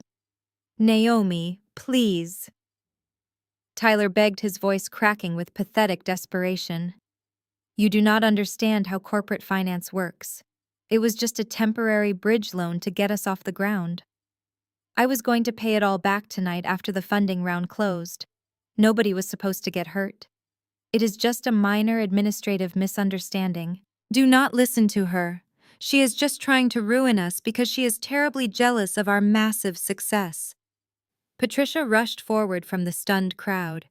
She grabbed Naomi by the shoulder, attempting to physically control the narrative.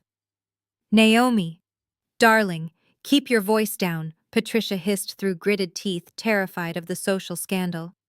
"Tyler is a good man. He did what he had to do to provide you with a beautiful life. We can fix this privately."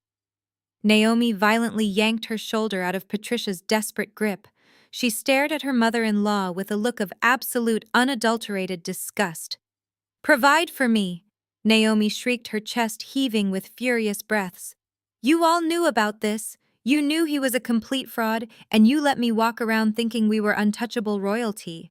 I did not let them finish spinning their web of pathetic lies."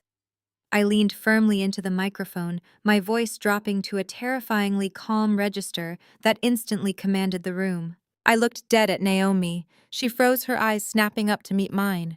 "Did you honestly think he was a genius, Naomi?" I asked, my words echoing clearly through the ballroom speakers. "Did you genuinely believe a man who failed out of a semi-professional football league magically generated over $1 million in liquid cash overnight without signing a single athletic contract?"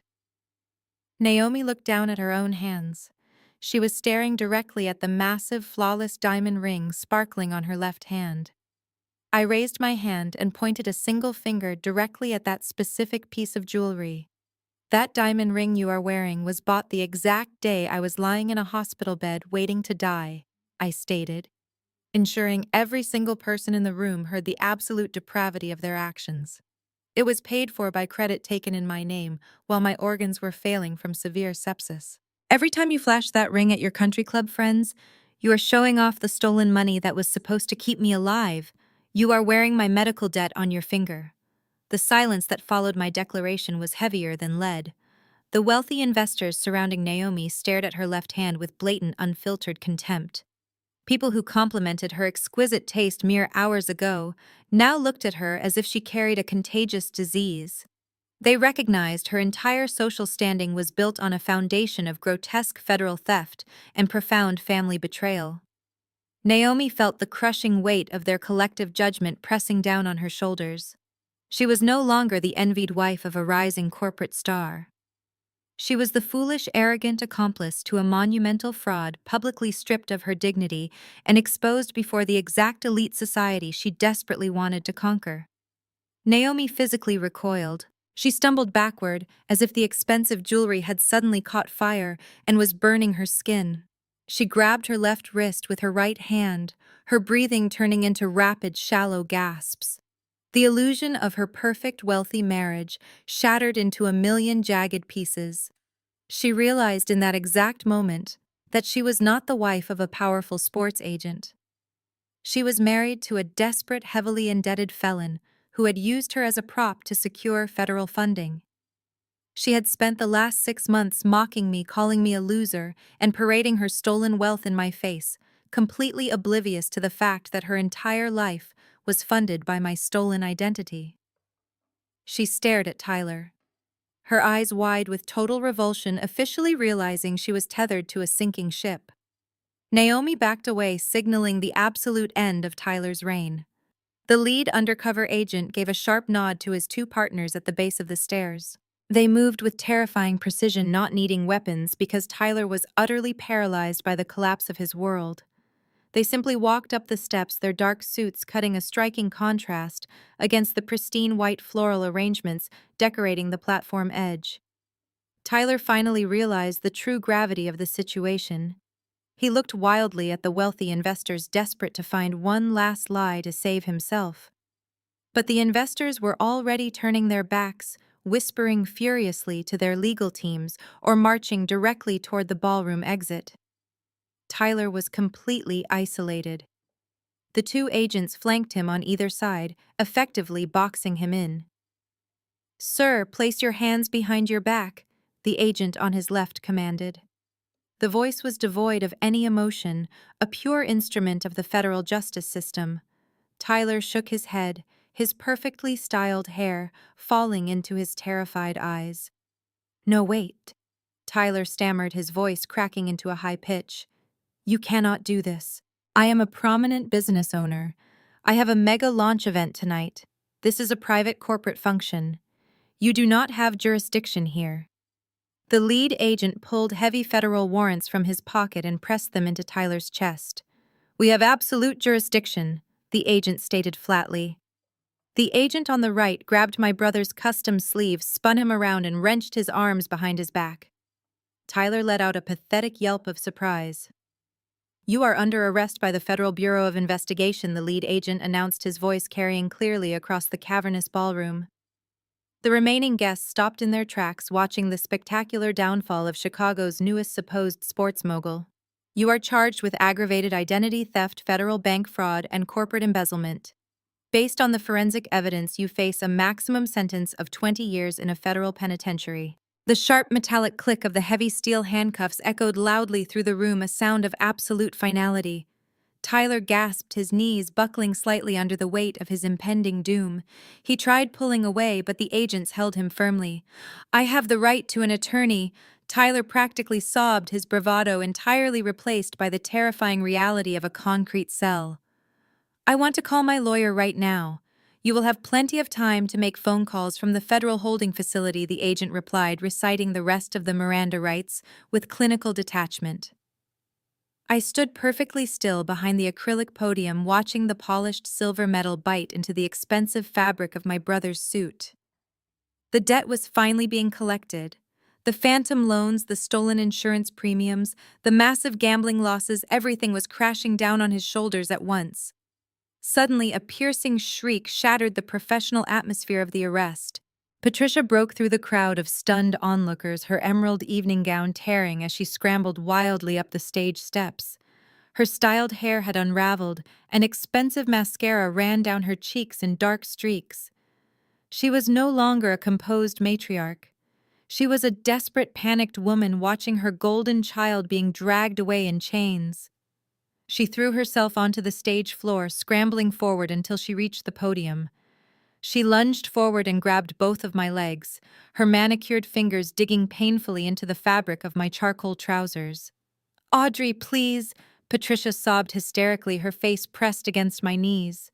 She was weeping with such violent force that her entire body shook. "You cannot let them take him away. He is your brother. He is your family. Tell them it is a mistake. Tell them you authorized the loan. I will do anything you want. I will pay you back every single cent. Just drop the charges. Please, I am begging you, do not destroy his life." Destroy. Her loud, pathetic wailing filled the ballroom, creating a scene of absolute, undignified desperation. The few remaining investors watched with thinly veiled disgust. The great proud family that had spent the entire evening boasting about their incredible wealth and unshakable loyalty was now reduced to a mother groveling on the floor, begging her discarded daughter to commit perjury to save a felon. I looked down at the woman gripping my legs. I did not feel a single ounce of sympathy. I felt absolutely nothing but the cold, hard satisfaction of a perfectly executed audit. I did not try to pull away, nor did I bend down to comfort her. I stood tall and rigid, an immovable pillar of consequence. I am not pressing the charges, I stated, my voice echoing like cracking ice over the microphone. The federal government is pressing the charges because Tyler stole money from the United States Treasury. I simply handed them the map. Patricia wailed louder, shaking her head wildly. But you can stop it. You can tell them it was a family misunderstanding. He is your little brother, Audrey. You are supposed to protect him. I slowly reached down and firmly pried her desperate fingers off my suit pants. I stepped back, severing the physical connection completely. I looked down into her tear-streaked, terrified eyes. You left me drowning in my own infected blood. In an intensive care unit, I said, my words razor sharp. You canceled my health insurance to fund his gambling addiction. You told me I was 33 years old, and that I needed to act like an adult. You looked me in the eye and told me to pay my own bills. Patricia froze, her sobbing catching in her throat as my words slammed into her chest. I smoothed the lapels of my jacket, offering her a final, merciless smile. Now Tyler can pay his. I watched his pathetic, crumbling expression as the federal agents hauled him roughly toward the heavy exit doors forever. As the federal agents guided Tyler down the center aisle of the ballroom, his expensive leather shoes dragged heavily against the plush carpet. He looked back at the stage one last time, his eyes wide and pleading, but I had already turned my attention to the complete collapse happening on the floor. The glittering guests who had previously crowded around him now physically recoiled, pressing against the tables to avoid a federal criminal. Naomi stood directly in the path of the exit. Her chest heaved with rapid, shallow breaths. The shock of the forensic presentation had worn off completely, replaced by a vicious, self-preserving fury. She realized her flaunted luxury was tainted by theft. The authorities would seize everything. She would be left with absolutely nothing but the profound public humiliation of being married to a disgraced fraud. As Tyler approached her, guided by the agents, he offered a pathetic smile. "Naomi," he whispered, his voice cracking horribly. "Call my lawyer. Please. Tell him to get me out." Naomi did not reach for her phone. Instead, she grabbed her left wrist. She swiftly ripped the diamond ring off her finger. The metal scraped harshly against her knuckle, leaving a bright red mark, but she did not flinch. She wound her arm back and threw the heavy stolen diamond directly at Tyler's face. The ring struck his cheekbone before bouncing into the thick hotel carpet. "I want a divorce, you absolute fraud!" Naomi screamed, her voice echoing violently through the cavernous room. "You lied to me! You ruined my life! Do not ever contact me again!" She did not wait for his response. She spun around on her designer heels and stormed out of the ballroom, pushing aggressively past a group of stunned hedge fund managers. She walked out the heavy double doors and vanished, completely abandoning her husband to face the wreckage alone. Tyler watched her leave, his shoulders slumping in total defeat as the agents firmly marched him out of the building. Near the premium open bar, the reality of the situation finally caught up with my father. Richard stood entirely frozen during the arrest, his brain unable to process the total destruction of his golden child. As the heavy ballroom doors slammed shut behind Tyler, Richard's breathing turned ragged and erratic. His face flushed a deep, dangerous purple. He grabbed the edge of a high-top table, his knuckles turning stark white as he desperately gasped for air. He clutched his chest with his right hand, his eyes bulging with sudden panic. His knees buckled, and he slumped heavily into a velvet dining chair, knocking over a crystal glass of expensive scotch. The glass shattered against the floor. It was a minor panic attack brought on by the terrifying realization that his financial world was permanently gone. The federal government would inevitably seize his linked retirement accounts to cover the massive fraudulent loan. He was facing total bankruptcy at 60 years old. In the past, if Richard had coughed, the wealthy men surrounding him would have rushed to his aid, offering glasses of water and concerned inquiries. Tonight, they treated him like a ghost. The investors simply stepped over the shattered crystal and moved away from his chair. Every venture capitalist in the room had their cell phone pressed tightly to their ear. They were aggressively barking orders at their corporate attorneys, demanding immediate legal injunctions, asset freezes, and public relations scrub-downs to ensure their names were never associated with Tyler's massive Ponzi scheme. They looked at Richard not with sympathy, but with profound, unfiltered disgust. On the stage, Patricia slowly pushed herself up from the wooden floor. Her emerald evening gown was wrinkled and torn. Her pristine makeup was entirely ruined, leaving dark streaks running down her cheeks. She looked out at the crowded ballroom, desperately searching for a single friendly face. She looked at her husband gasping for air in a chair ignored by his elite peers. She looked at the exit where her daughter-in-law had just abandoned them. She looked at the wealthy socialites she had worshipped for decades. They were actively turning their backs, forming tight circles, and loudly whispering about her monumental failure as a mother. The social death was absolute. They had spent their entire lives treating me like an embarrassing burden so they could climb the ladder of high society. Now that same society was ruthlessly excommunicating them, casting them out into the cold reality of impending poverty and profound public disgrace.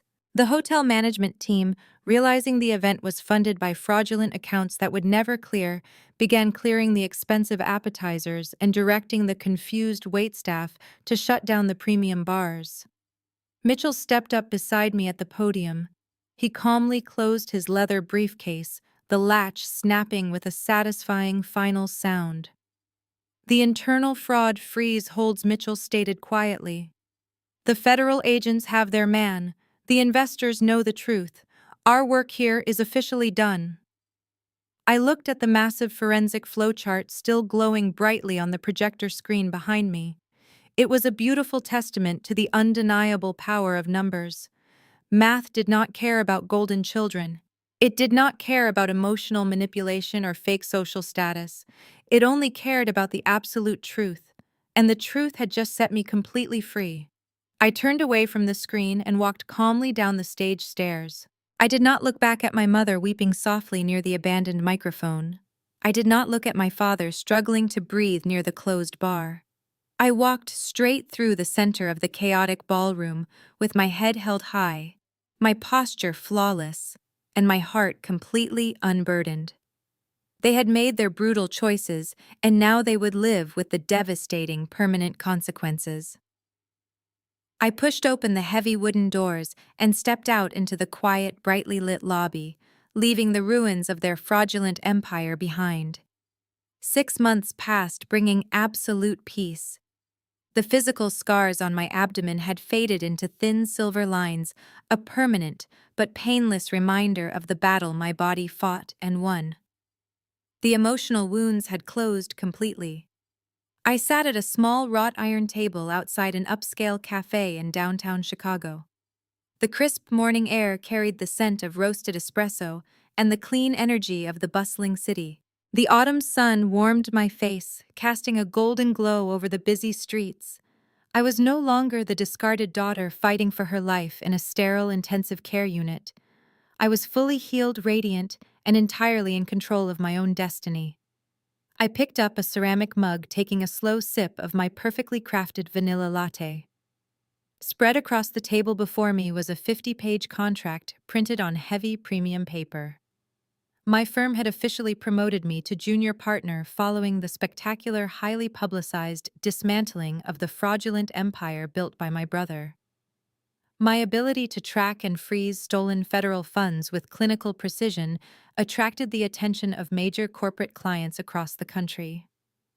I was reviewing the final terms of a highly lucrative multi-year agreement to lead a specialized task force hunting white-collar criminals.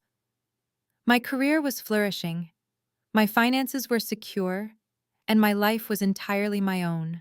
My smartphone vibrated against the metal table, interrupting the gentle jazz music playing from the cafe speakers. I glanced down at the screen. The incoming caller identification displayed an unknown number from a federal corrections routing system.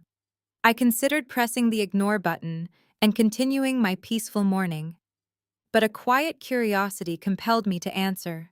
I tapped the green icon and brought the phone to my ear. An automated mechanical voice announced that I had a collect call from an inmate at a federal correctional facility. I pressed the corresponding number to accept the charges, leaning back comfortably in my chair. The line clicked, and the sound of frantic, desperate weeping filled my ear. "Audrey? Oh my God, Audrey, please do not hang up." Patricia sobbed, her voice stripped of its former aristocratic arrogance. It sounded thin, ragged, and undeniably broken. I listened in absolute silence, watching a group of pedestrians walk past the cafe with happy, carefree smiles. "It has been 6 months." Patricia pleaded, her breath hitching in a series of pathetic gasps. "I have tried calling you from different numbers, but you blocked them all. I had to use the prison phone system to reach you. Please, Audrey, you have to help us. We have absolutely nothing left." I took another measured sip of my latte, enjoying the sweet flavor. The silence from my end forced Patricia to keep talking, spilling the miserable details of their newly established reality. "The federal government seized everything we owned," Patricia wailed, her voice cracking under the crushing weight of her consequences. "They took the suburban mansion. They repossessed the cars. They froze and drained the entire retirement portfolio belonging to my father to pay back the bank fraud damages. We are living in a tiny, miserable one-bedroom apartment on the outskirts of the city." Her desperation amplified, echoing through the phone receiver like a wretched symphony. "Your father is working the graveyard shift as a security guard at a warehouse for minimum wage." Patricia cried, the indignity of honest labor destroying her soul. "He is 60 years old, Audrey. He cannot handle the physical toll of standing on his feet all night." Naomi filed for an uncontested divorce the exact same week Tyler was sentenced.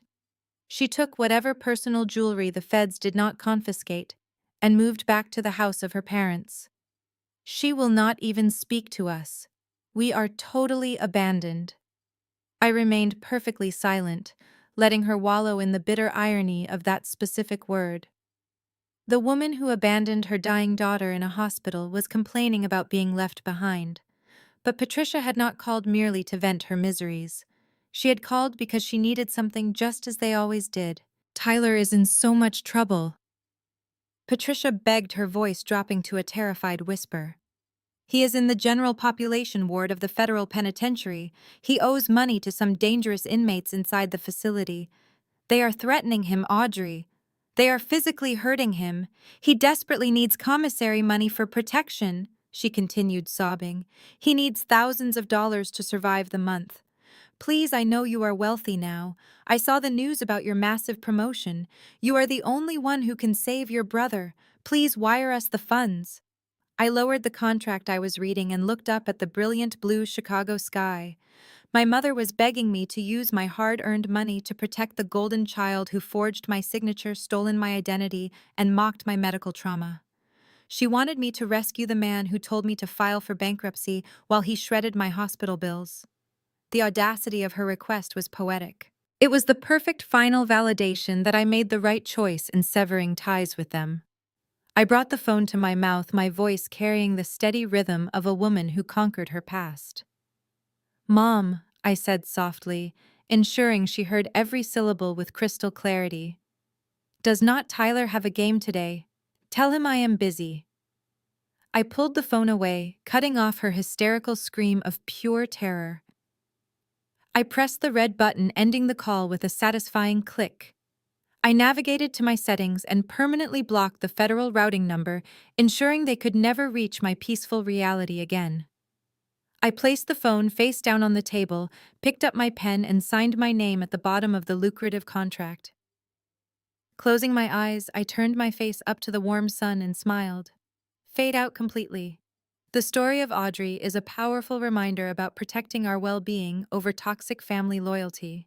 Society often conditions us to believe that blood ties demand unconditional forgiveness and endless sacrifices. However, the experience of Audrey reveals that true family is measured by how they treat you in your most vulnerable moments, not by genetics. True loyalty requires mutual respect, unwavering support, and basic human decency elements that her parents and brother entirely lacked. When her parents and brother chose a superficial football game and their own greed over her very survival, they severed the familial bond entirely. The ultimate victory of Audrey did not come from screaming matches or emotional pleas for love from people incapable of giving it. Her triumph came from accepting their true nature, deploying her professional logic, and enforcing absolute boundaries. By completely cutting off their financial lifeline and refusing to save them from their own criminal choices, she reclaimed her autonomy. She demonstrated that walking away from abusive relatives is not an act of betrayal, but a vital act of self-preservation. It paves the way for genuine peace and healing. It is a testament to the fact that we do not have to endure mistreatment simply because we share a last name. We hold the power to define our own worth and write our own success stories entirely independent of those who seek to tear us down. Your healing begins the moment you stop seeking validation from those who only seek to exploit you. If you have ever felt manipulated, unappreciated, or abandoned by the people who were supposed to protect you, please remember that your own personal peace is infinitely more valuable than toxic loyalty.